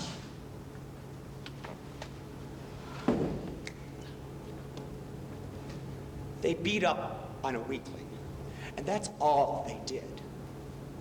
The rest is a bunch of smoke-filled coffeehouse crap. They tortured and tormented a weaker kid. And it wasn't just that one time. Read the letters. It was 8 months. You know what? It's probably his entire life. They beat him up and they killed him. And why? Because he couldn't run very fast? Look, I'm off duty. Don't expect me to be pals with these guys. Sam, do you think the argument we're going to make on Monday is legally sound? I think the argument we're going to make on Monday is morally reprehensible. I'm not a judge, Sam. I'm not a jury, and I am not a prosecutor. That makes me the one person in the courtroom who is honor-bound to do the things that are morally reprehensible. All right, take the night off. Danny, I didn't mean to. Go see Laura. Go see your daughter. Joe, do whatever it is you do when you're not around here. We'll start working on Howard tomorrow. But shouldn't we? No. Take the night off. I'll see you tomorrow. He'll be all right. He's tired. See you tomorrow. How much damage did I cause with the doctor? It doesn't matter. Are you saying it doesn't matter because I didn't cause that much damage? Or it doesn't matter because it's water under the bridge? It doesn't matter because we'll never know, and there's nothing we can do about it. Good. That's a good attitude. Thanks. I got it on sale. I'll see you in the morning. Joe? Do you have any place to go? Yeah, I was gonna stick around here a little while. Here in the courtroom? Yeah. The only person that's going to be around here is Dickie the night janitor. He's asleep most of the time. Quite frankly, he's not that much fun when he's awake. I know, I just want... What? Nothing. What? Nothing. You just what? I enjoy empty courtrooms. You enjoy empty courtrooms? Yes. You are like 7 of the strangest women I have ever met. I know. I'm the girl guys like you hated in 6th grade. No. You're the girl guys like me tortured in 6th grade. I'll see you tomorrow.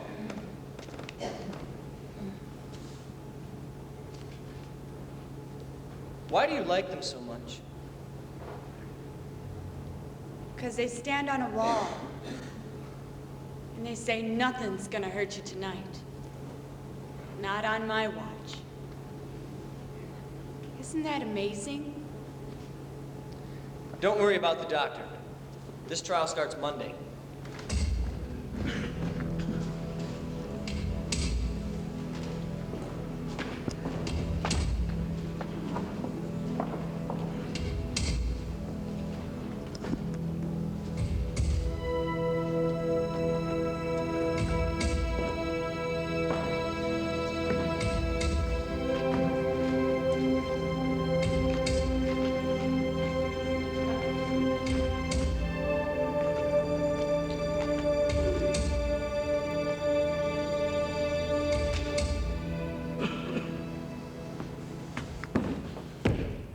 Dear Mr. and Mrs. Santiago, I was the executive officer for the Marine Corps unit to which your son William was assigned.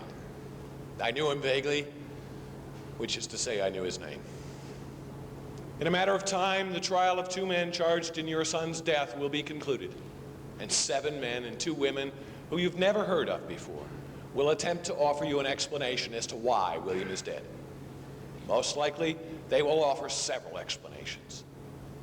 For my part, I did what I could to bring the truth to light.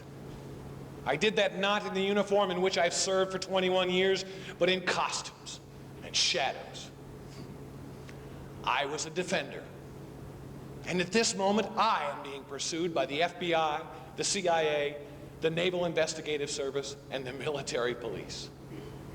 And I can't possibly do this anymore. Because the truth is this: your son is dead for only one reason. I wasn't strong enough to stop it. Always, Matthew A. Markinson, Lieutenant Colonel, United States Marine Corps.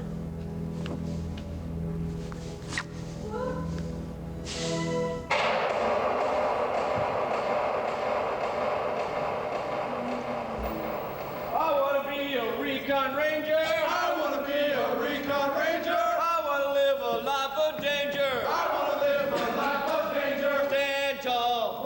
1, 2. Sing it loud. 3, 4. Left, right. 1, 2, 3, 4. 1, 2. Stay proud. Ted Hook.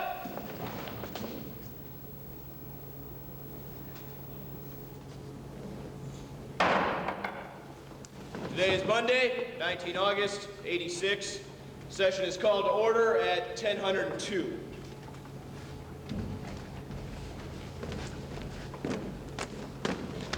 Where the hell have you been? Stop looking for Markinson. He's dead. Oh, Christ. What happened? Is defense ready to call its first witness? Defense calls Corporal Jeffrey Owen Howard. Call Corporal Howard.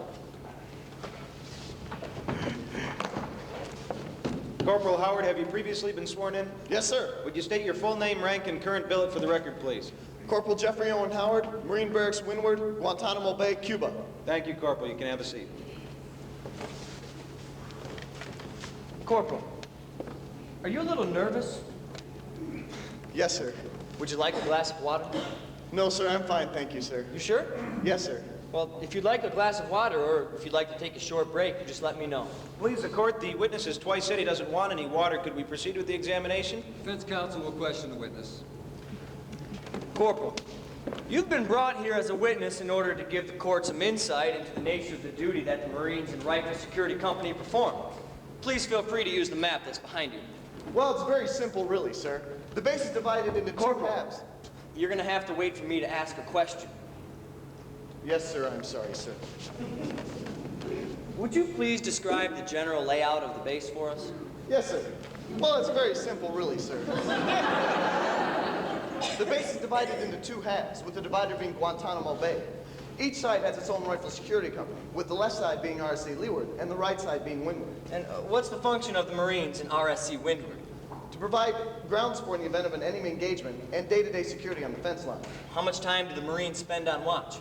We're on the fence for a week and then off for a week. And when you're on the fence, how long is each watch? 6 hours on, 6 hours off. 6 hours on, 6 hours off. 1 week on, 1 week off. Is that right? Yes, sir. Are the sentries armed? Yes, sir. With? Sir? What are the Marines armed with? Sir? What are you armed with, Jeffrey? Weapons? A pea shooter, a pocket knife, a slingshot? Oh, no, sir. A pea shooter. Permission to lead the witness? If necessary, by a leash. You are armed with M16 rifles and 60 rounds of ammunition, is that right? Yes, sir. Okay. Jeffrey, what's a code red? Sir, a code red is a disciplinary action brought against a Marine who's fallen out of line. Name some ways a Marine could fall out of line. Being late for a platoon or company meeting, keeping his barracks in disorder, letting his appearance become substandard, behaving in a manner unbecoming a Marine, falling back on a run. Have you ever received a code red? Yes, sir. Would you describe it, please? We were doing field exercises one day and I dropped my weapon. We were doing 7-man assault drills and my weapon slipped. It was just because it was over 100 degrees outside and my palms are sweaty. It just slipped, sir. And what happened? That night, the guys in my squad came into the barracks and threw a blanket over my head and took turns punching the arm for 5 minutes. Then they poured glue on my hands. Okay. And it must have worked too, because I ain't never dropped my weapon since. Object? We're gonna have to strike that, Jeffrey, but it was a good effort. What happened after they punched you and poured glue on your hands? They took me to Post 44 and bought me a beer. They gave you a code red, then they bought you a beer? Yes, sir. Corporal, were you acquainted with Private Santiago? Yes, sir. Did you come in contact with him every day? Yes, sir. Your squads were on the fence together? Yes, sir. You participated in drills together? Yes, sir. You shared a barracks hall? Yes, sir. Was Private Santiago ever late for platoon meetings? Yes, sir. Was his barracks ever in disorder? Yes, sir. Did he ever let his appearance become substandard? Yes, sir. Did he ever fall back on a run? All the time, sir. Did he ever, in your estimation, behave in a manner unbecoming a Marine? Absolutely, sir. Yes. Did he ever, prior to the morning of July 8th, receive a code red? No, sir. No? You got a code red because your palms were sweaty. Why didn't Private Santiago, this burden and embarrassment to his unit, why didn't he ever get a code red?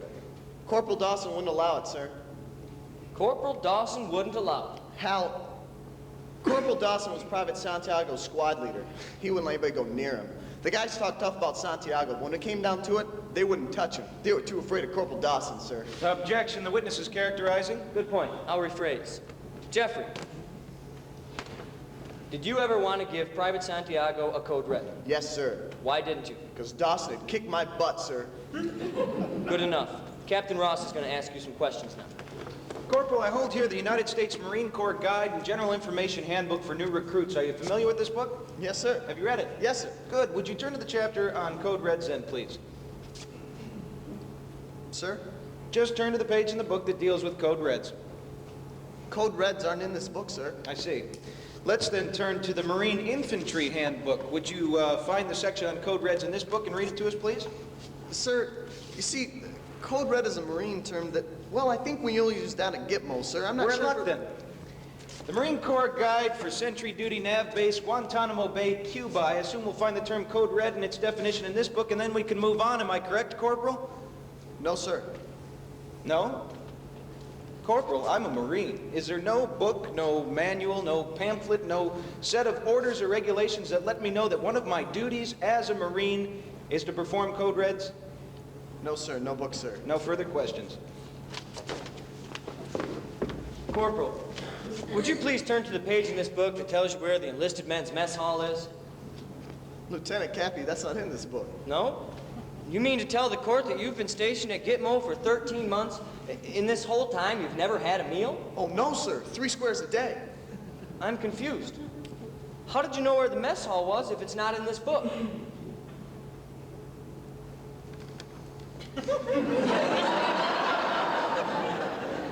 Well, sir, I guess I just followed the rest of the crew at chow time. Thank you. No more questions. You can step down now, Corporal. Thank you, sir.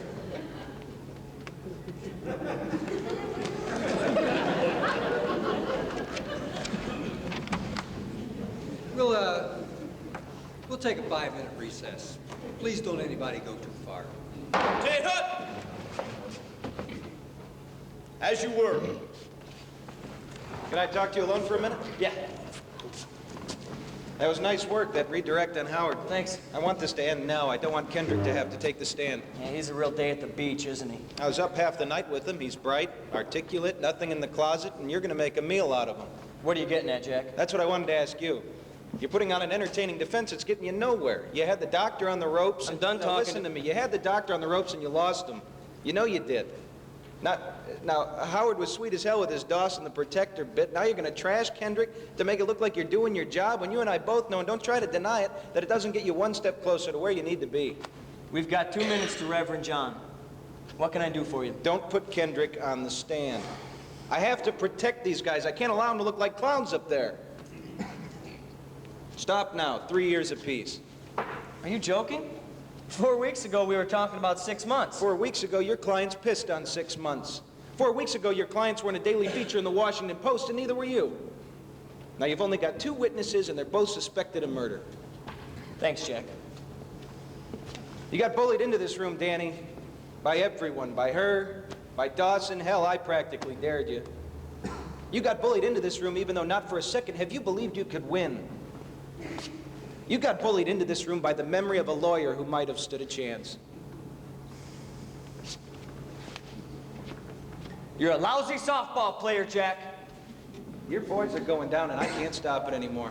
Ted Hut!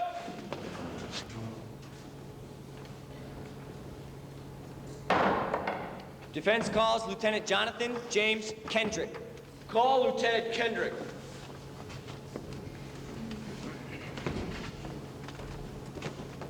Lieutenant Kendrick, have you previously been sworn in? I have. Would you state your full name, rank, and current billet for the record, please? Lieutenant Jonathan James Kendrick, Company Commander, Rifle Security Company Windward, Nav Base, Guantanamo Bay, Cuba. Thank you, Lieutenant. You can have a seat. Lieutenant Kendrick, in your opinion, was Private Santiago a good Marine? I'd say he was about average. Lieutenant, you co-signed 3 fitness reports on Santiago. On all 3 reports, you indicated a rating of below average. Yes, Private Santiago was below average. I didn't see the need to trample on a man's grade. We appreciate that, but you're under oath now. And I think, unpleasant as it may be, we'd all just as soon hear the truth. I'm aware of my oath. Could you tell the jury what the slogan, Unit, Corps, God, Country means? It's our order of priorities. It's our code. Would Private Santiago be as likely to adhere to that code as someone who had been given an overall rating of exceptional? No, he would not. Lieutenant, these are the last 3 fitness reports you signed for Lance Corporal Dawson and PFC Downey. Private Downey received 3 straight marks of exceptional. Corporal Dawson received 2 marks of exceptional, but on this most recent report, he was given an overall rating of below average. It's this most recent report I'd like to discuss with you for a moment, sir. That's fine. Lance Corporal Dawson's ranking after infantry training school was 4.0. Records indicate that well over half that class has since been promoted to full corporal, while Dawson remains a lance corporal. Was Dawson's promotion held up because of this last fitness report? I'm sure it was. Do you recall why he was given such a poor grade on this report? I'm sure I don't. I have many men under my charge, Lieutenant. I write many fitness reports. Do you recall an incident involving a PFC Curtis Barnes who had been found stealing liquor from the officers' club? Yes, I do, as a matter of fact. I recall thinking very highly of Private Barnes and not wanting to see his record tarnished by a formal charge. You preferred instead to handle the matter within the unit. Object. I remind the court that Lieutenant Kendrick is appearing as an adverse witness and that the rules of cross and not direct examination apply. Overruled. Any real leader will tell you that the best way to handle a low-level problem is to let those on a low level handle it. Lieutenant, did you order Lance Corporal Dawson and 2 other men to make sure that Private Barnes received no food or drink except water for a period of 10 days? That is a distortion of the truth. Private Barnes was placed on barracks restriction. He was given water and vitamin supplements. I assure you that at no time was his health in danger. Your Honor, the government objects to this entire line of questioning as argumentative and irrelevant badgering of the witness. Lieutenant, I remind you that you're now questioning a Marine officer with an impeccable service record. Thank you, Judge. You're welcome. I'm overruling your objection. Defense may continue its line of questioning. Lieutenant, you said that you prefer to handle these matters within the unit rather than going through what this court might consider to be the proper authorities. Is that right? I beg your pardon? Would you like me to repeat the question? Proper authorities? Yes. I have 2 books at my bedside, Lieutenant. The Marine Code of Conduct and the King James Bible. The only proper authorities I'm aware of are my commanding officer, Colonel Nathan Roy Jessup, and the Lord our God. Lieutenant, at your request, I can ask that the record reflect your lack of recognition of this court as a proper authority. Move to strike. Counsel, I would advise against testing the limits of my patience. Lieutenant, the sort of disciplinary action you preferred in the matter of Curtis Barnes, is there a name for it? Object. It's called a Code Red, and it works, and it's the business of no one but the members of Rifle Security Company.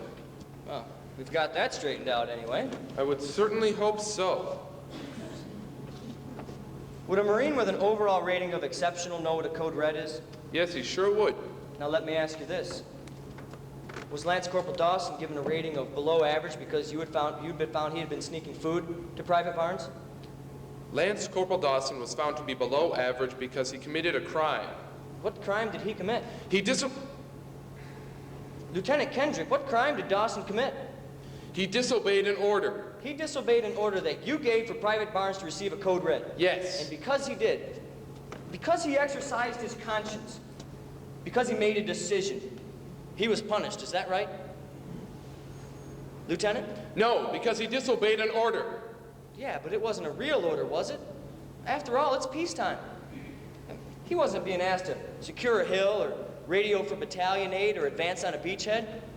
I mean, surely a Marine with Dawson's outstanding service record can be trusted to determine on his own which are the really important orders and which orders might, say, be illegal? No, it wasn't Corporal Dawson's prerogative. A lesson he learned after the Curtis Barnes incident, am I right? I would think so. You know so, don't you, Lieutenant? Object. Withdrawing. No more questions. Lieutenant, on the evening of 7 July, did you have a meeting with the members of 2nd Platoon? Yes, I did. And what did you tell them at this meeting? That Private Santiago is being transferred off the base at 0200, and that he was not to be touched. Thank you, Lieutenant Kendrick. No further questions. You can step down now, Lieutenant.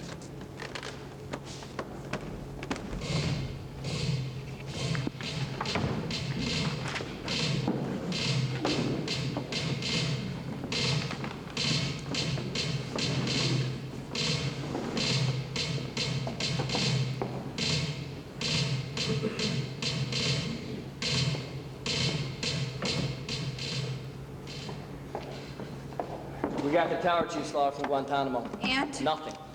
The first flight out was at 0200, the flight Jessup booked him on. Damn. We're all right. We did a job on Kendrick. I wanted Jessup. Jessup's not our job.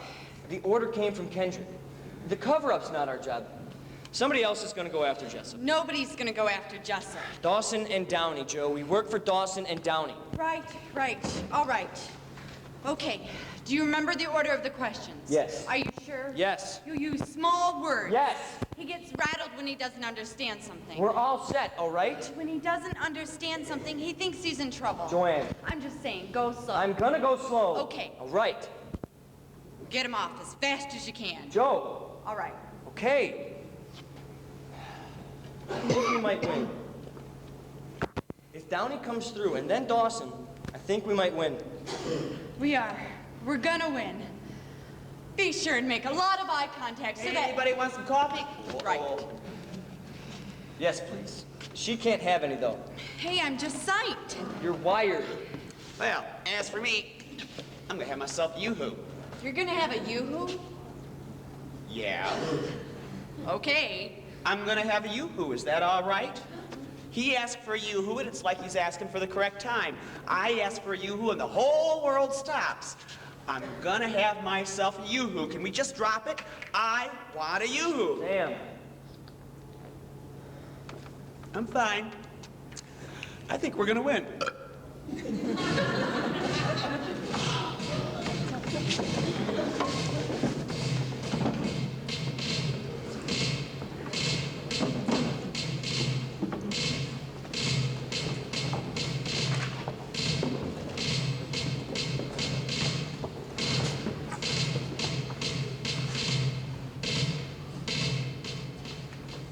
We were taken into custody by the military police, sir, and then taken to the brig.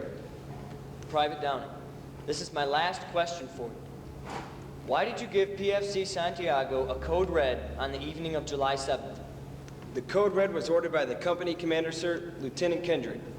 Thank you. For the week of 2 July, the switch log has you at post 39, is that correct?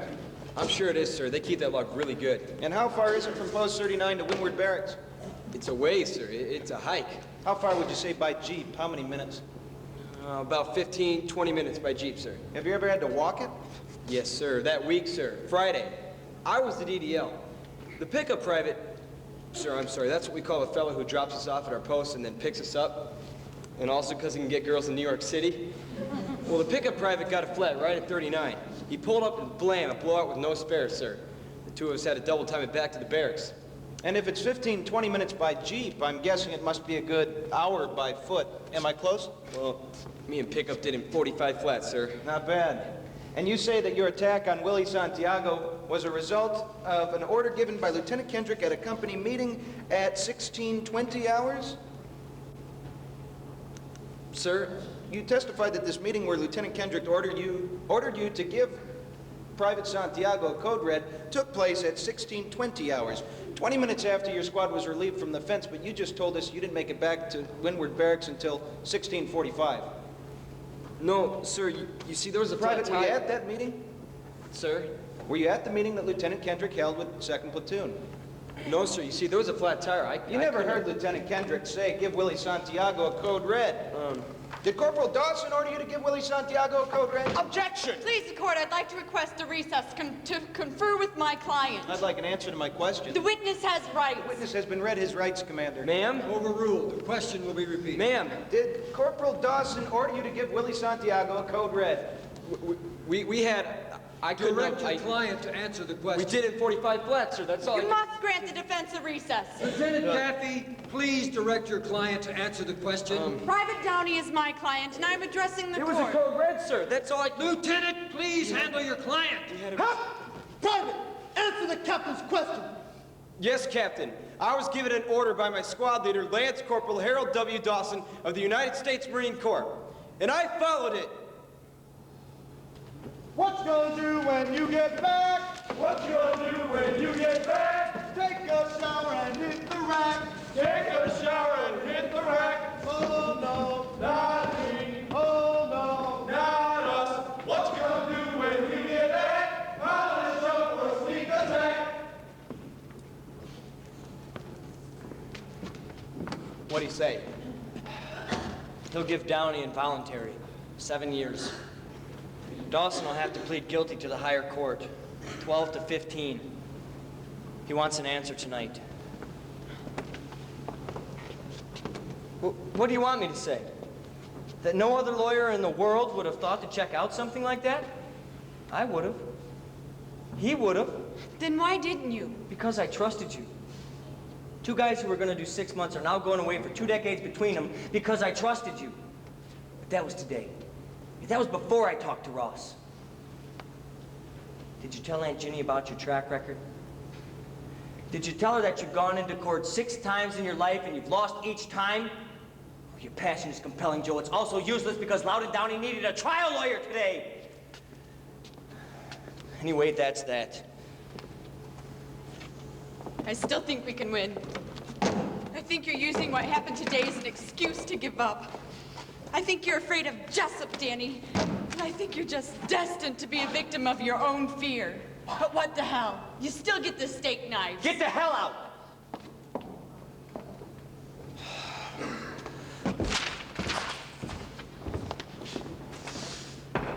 Stop cleaning up. Sam! Stop cleaning up!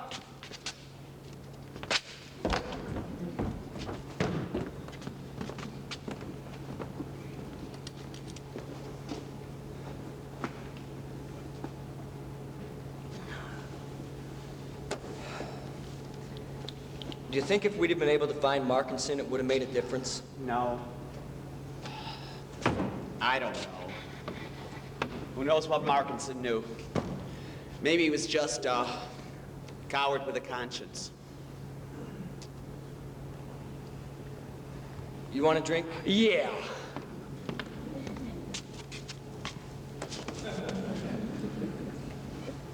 Is your father proud of you? Don't do this to yourself. Is he? Is he very proud of you? Sure. I'll bet he is. I bet he bores the shit out of the neighbors. Guys he works with, aunts, uncles. Sam made law review. Sam's got a case. Sam's making. Yeah.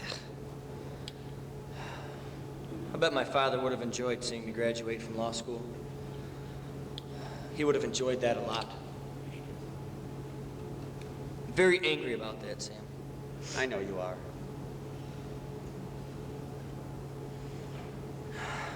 I have to call Ross. I said I'd call him before midnight. I'll call him for you. Where's his number? In my book, in the briefcase. Ah, shit! What? I cut myself on your damn security tag. God, I never took it off. Give me Ross's number. I'll call him. Danny? It calls me. What? It calls me. I can't hear you. It calls me. Yeah, we gotta call Ross. Yeah, call him. Tell him thanks, but no deal. Tell him I'm requesting a 24-hour continuance to subpoena Colonel Jessup. What? I've been going after the wrong guy. What are you talking about? Do you remember when we flew back from Cuba? Well, yeah, it was around 6. Do you remember our flight code? Well, why should I remember something like... C-130. Doesn't have any windows, but it flies? Well, yeah, I remember that. Do you remember the wrong logbook they sent Joe? The one that galled her? The log from Andrews? C-130s. C-130 M-A-M. Ma'am, Matthew A. Markinson, coward with a conscience. Why it took me 5 weeks to figure out is beyond me, but given time, I'll find out a way to blame it on you. Let's go. You gotta prep me for Jessup, and I need Joe to write the motion for the continuance. Oh, no. Let's sit down with Ross. If Jessup is tampering with evidence, maybe we can strike a new deal. I don't want Jessup on evidence tampering. I want him to say he ordered the code red. You still need a witness. I have a witness. A dead witness. In the hands of a lesser attorney, that would be a problem. You're gonna trip Jessup. I'm not gonna trip him. I'm gonna take him right where he's dying to go. Let's go. I don't think you can do it. I know you don't. Let's go. That doesn't mean anything to you? Yeah, a great deal. But let me ask you this. What if I'm twice as good as you think I am? What if I'm not some half-ass clown of a Phi Beta Kappa used car salesman? You still need a window. He has no weaknesses. He won't let you near him. He has a weakness. What? He thinks he was right. Let's go. You go shooting for Jessup and you miss. Randolph will cite you. Listen to me. Randolph will cite you with contempt. And if they decide to teach you a lesson, they'll slap you with a dishonorable discharge. It's going to be slapped on every job application you ever fill out. Life's like that sometimes. Let's go. You're that sure? Yeah. He's going to confess. Yeah, you know why? No. Because he has honor. And he has a code. And I am twice as good as you think I am. Let's go. Oh, I'm coming. I'm coming.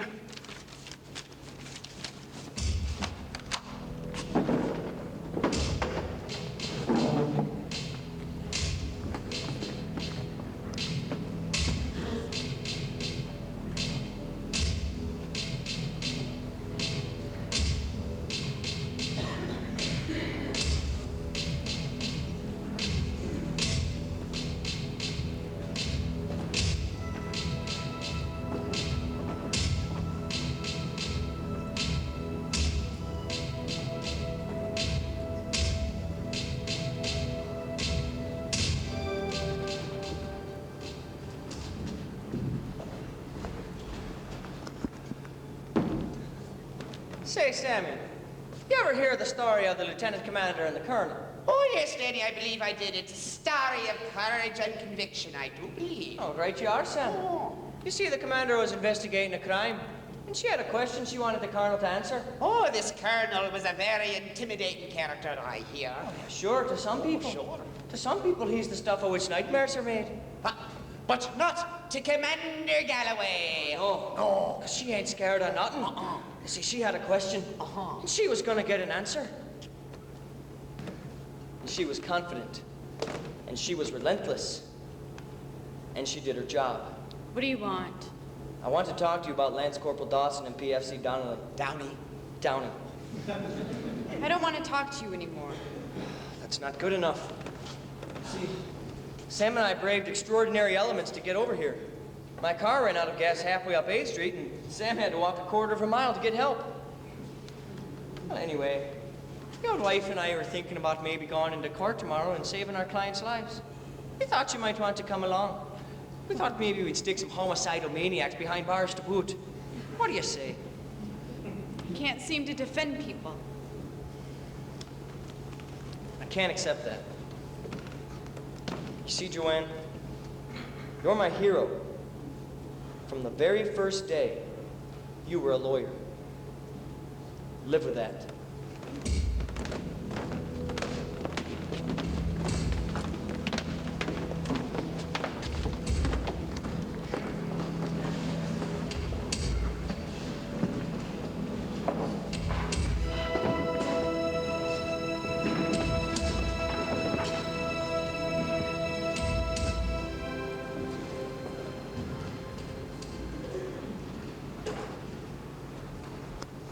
Ted Hut!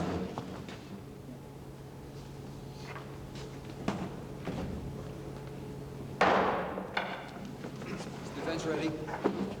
Defense calls Colonel Nathan Roy Jessup. Colonel Nathan R. Jessup will take the stand. Colonel Jessup, have you previously been sworn in? No, I have not. Colonel, would you raise your right hand and place your left hand on the Bible, please? Do you solemnly swear that the testimony you will give in this general court-martial will be the truth, the whole truth, and nothing but the truth, so help you God? Yes, I do. Would you state your full name, rank, and current billet for the record, please, sir? Colonel Nathan Roy Jessup, Barracks CO, Marine Ground Forces, Nav Base, Guantanamo Bay, Cuba. Thank you, Colonel. You may have a seat if you like. Thank you, Captain.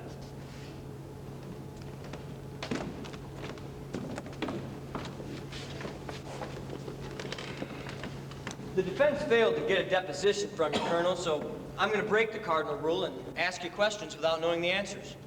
Seems a little more sporting that way, Lieutenant. Indeed. When you learned of Private Santiago's letter, did you ask Lieutenant Kendrick to have a meeting with the members of 2nd Platoon? Yes. Why? I felt that Santiago's life might be in danger once word of the letter got out.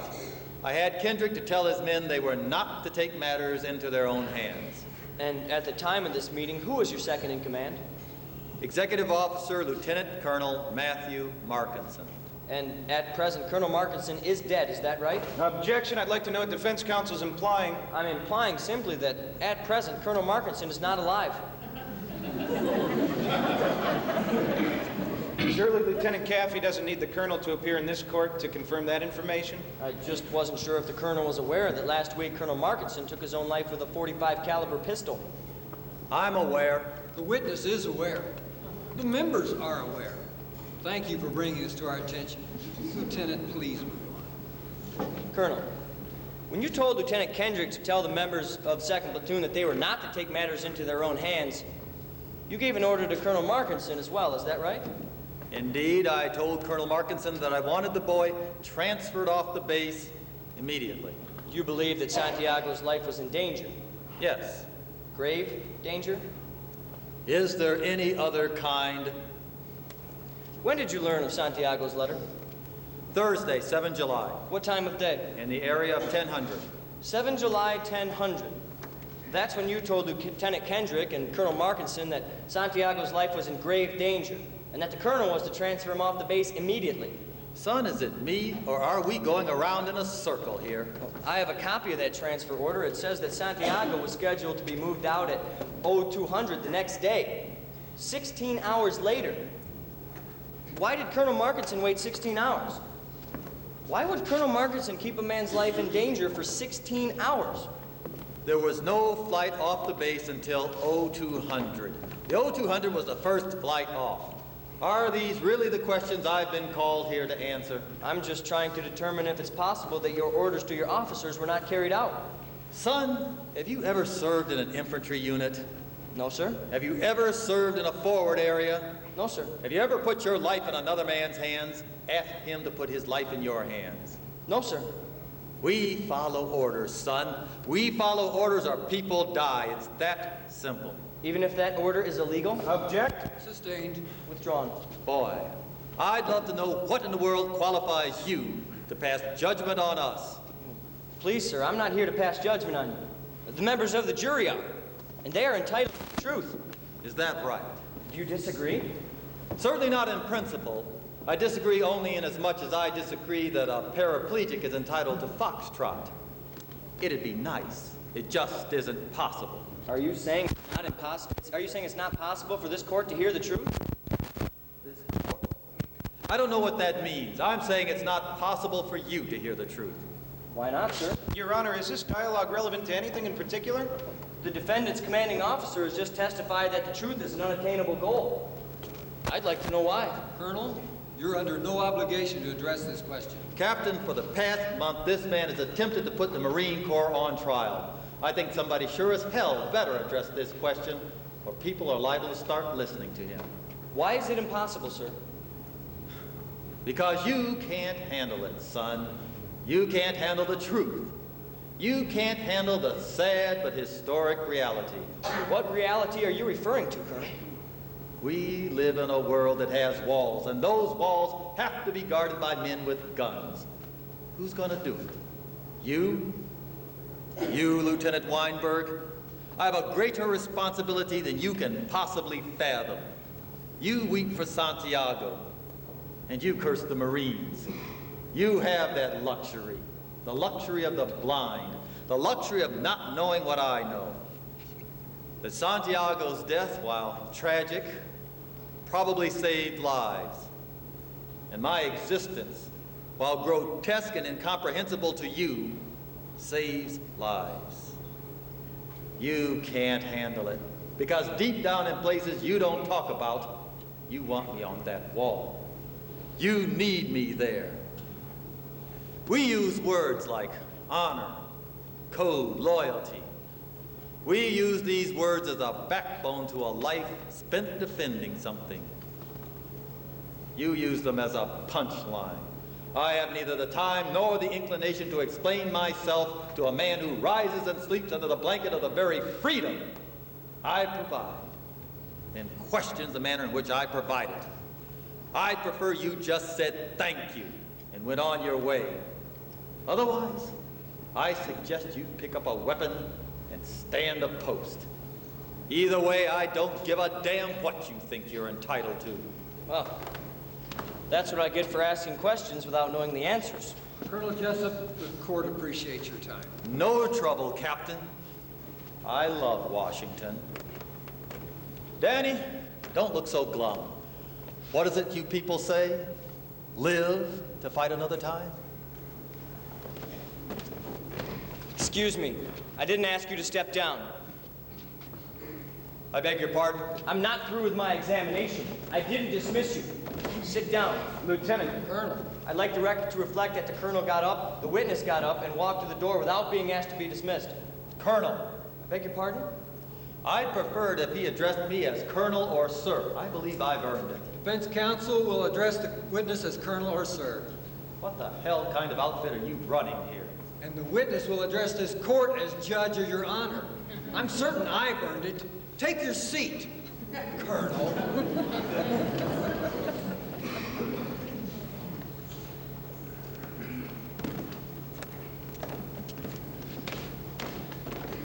Submit for defense Exhibit A. This is the Tower Chief's log for Naval Air Station Nav Base, Guantanamo Bay, Cuba. It lists the incoming and outgoing flights for Thursday, July 7th and Friday, the 8th of July. Is this your signature? That's my signature. I draw the court's attention to the fact that between 0600 on Thursday the 7th and 0200 on Friday the 8th, no passenger-capable flights left the base. Noted. Noted. Colonel, at this time, if you'd like to take a short recess to compose your thoughts, or if you'd like to consult with an attorney... I don't need an attorney. Yes, sir. Colonel, I think... I said I don't need an attorney. Yes, sir. Colonel, a moment ago you testified that Willie Santiago's death saved lives. That's right. Given that, I wonder if you could tell us, sir, are the defendants criminals or heroes? I don't suppose that's for me to say. I'm asking your opinion, sir, as a military expert. Criminals or heroes? They're warriors. Criminals or heroes, sir? They're heroes. Then why in God's name did you go to so much trouble to cover up what they'd done? Objection! Why did you fix the logbook? Objection! I request that Lieutenant Caffey's remarks be stricken from the record and That's it! I've heard enough. The jury is strictly cautioned. Defense counsel has made a reckless and irresponsible accusation completely ungrounded in any evidence whatsoever. You're ordered to disregard his remarks entirely. Lieutenant Caffey, consider yourself in contempt of court. Now are you through with this witness? No, Your Honor. Submit for defense Exhibit B. This is the Tower Chief's log for Andrews Air Force Base for the night of July 7th. It seems that at 9:26 p.m., 21:26, a C-130 transport plane landed at Andrews with 74 empty seats, having taken off at 2 minutes past 6 p.m. Its departure point, Colonel, Naval Air Station Nav Base, Guantanamo Bay, Cuba. You know that Kendrick ordered the code red because that's what you told Kendrick to do. And Kendrick follows orders or people die. Isn't that right, Colonel? You ordered the code red, and when it went bad, you cut these guys loose. You had Markinson sign a phony transfer order so it looked like you tried to move out Santiago. You had the doctor say there was poison on the rag so it wouldn't look like a code red. You fixed the logbook so it wouldn't look like the O200, so it would look like the O200 was the first flight out. You trashed the law. But we understand. You're permitted. You have a greater responsibility than we can possibly fathom. You provide us with a blanket of freedom. We live in a world that has walls, and those walls have to be guarded by men with guns. Nothing's gonna stand in your way of doing it. Not Willie Santiago, not Dawson and Downey, not 1,000 armies, not the Uniform Code of Military Justice, and not the Constitution of the United States. That's the truth, isn't it, Colonel? I can handle it. I did my job. I'd do it again. You ordered the code red. Yes. Say it, Colonel. I ordered the code red. Say it again, sir. I ordered the code red. Jack. I suggest that the jury be dismissed and we move to an immediate Article 39A session. The witness has rights. Absolutely. The jury will wait in an anteroom until further instructions. All right, now. What the hell's going on? Captain, what the hell's going on? I'm not familiar with Article 39A. I did it. Fine, I ordered the code red. Now I'm getting on a plane and going back to my base. Guard the prisoner. What? MPs, guard the prisoner. I order a code red and everybody's going to pieces like a fucking ladies' auxiliary. Captain Ross, read the colonel his rights. Colonel Jessup, you have the right to remain silent. Are you charging Any me with a crime? will be used against you in a trial by You court charging me with? or other judicial I'm a administrative Marine. proceeding. A Marine. You have the right to consult This with an is attorney funny. prior to question. You know that this may be a military attorney acquired at no cost to you, or I'm gonna tear your eyes right out of your head and piss in your dead skull. You fuck with the wrong Marine. The wrong Marine! Colonel Jessup, do you understand your rights as I've read them to you? I'll tell you something, my friend. These fucking people have no idea how to defend the nation. I'm trying to defend the nation. All you did here was weaken the country. That's all you did, so give yourself a pat on the back. You put people in danger. Sweet dreams, son. Don't call me son. I am a lawyer and an officer in the United States Navy, and you're under arrest, you son of a bitch. The witness is dismissed. Lift your head and lift it high. Lift your head and lift it high. Corporal Dawson's passing by. Corporal Dawson's passing by. Sound off. 1, 2, sing it loud. 3, 4. 1, 2, 3, 4. 1, 2. Stand proud. On the charge of murder in the second degree, the members find the defendants not guilty. On the charge of conspiracy to commit murder, the members find the defendants not guilty.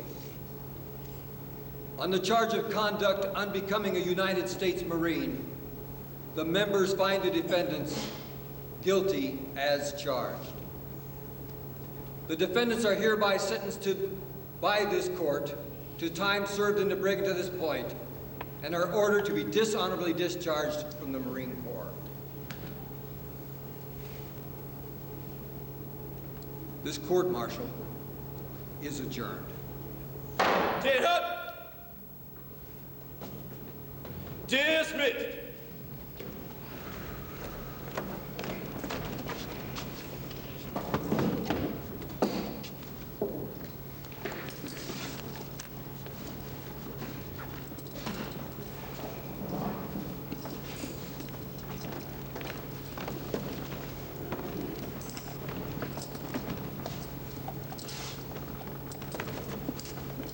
Why? Harold, I'm sorry. Why? I don't understand, really. It's not as bad as it seems. Colonel Jessup said he ordered the code red. I know, it's not that simple. Colonel Jessup said he ordered the code red. What did we do wrong? Listen, what did we do wrong? Ask Dawson. We did nothing wrong. Sure you did. Hal? We did nothing wrong. Corporal, a jury just found you guilty of conduct unbecoming a Marine. What does that tell you? You're the lawyer. You're the Marine. Not anymore. What were you supposed to fight for? Who were you supposed to fight for? People who couldn't fight for themselves. Who were you supposed to fight for? William Santiago. We were supposed to fight for Willie. No more questions. Kathy, I gotta take these guys down to personnel for some paperwork. Gentlemen? Harold. Sir. You don't need to wear a patch on your arm to have honor. Turn hot! There's an officer on deck. Permission to be dismissed. You're dismissed.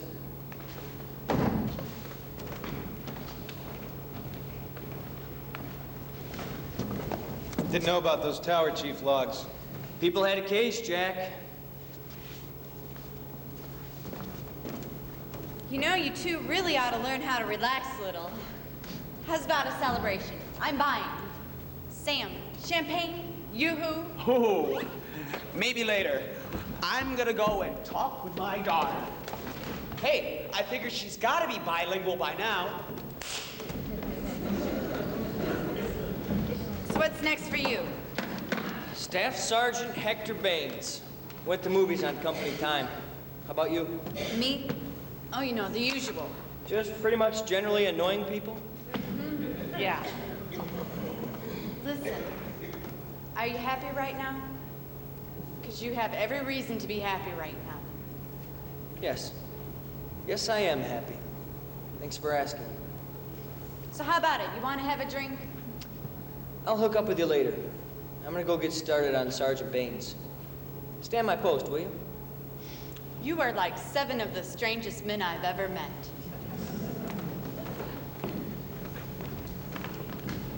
Lift your head and lift it high. Lift your head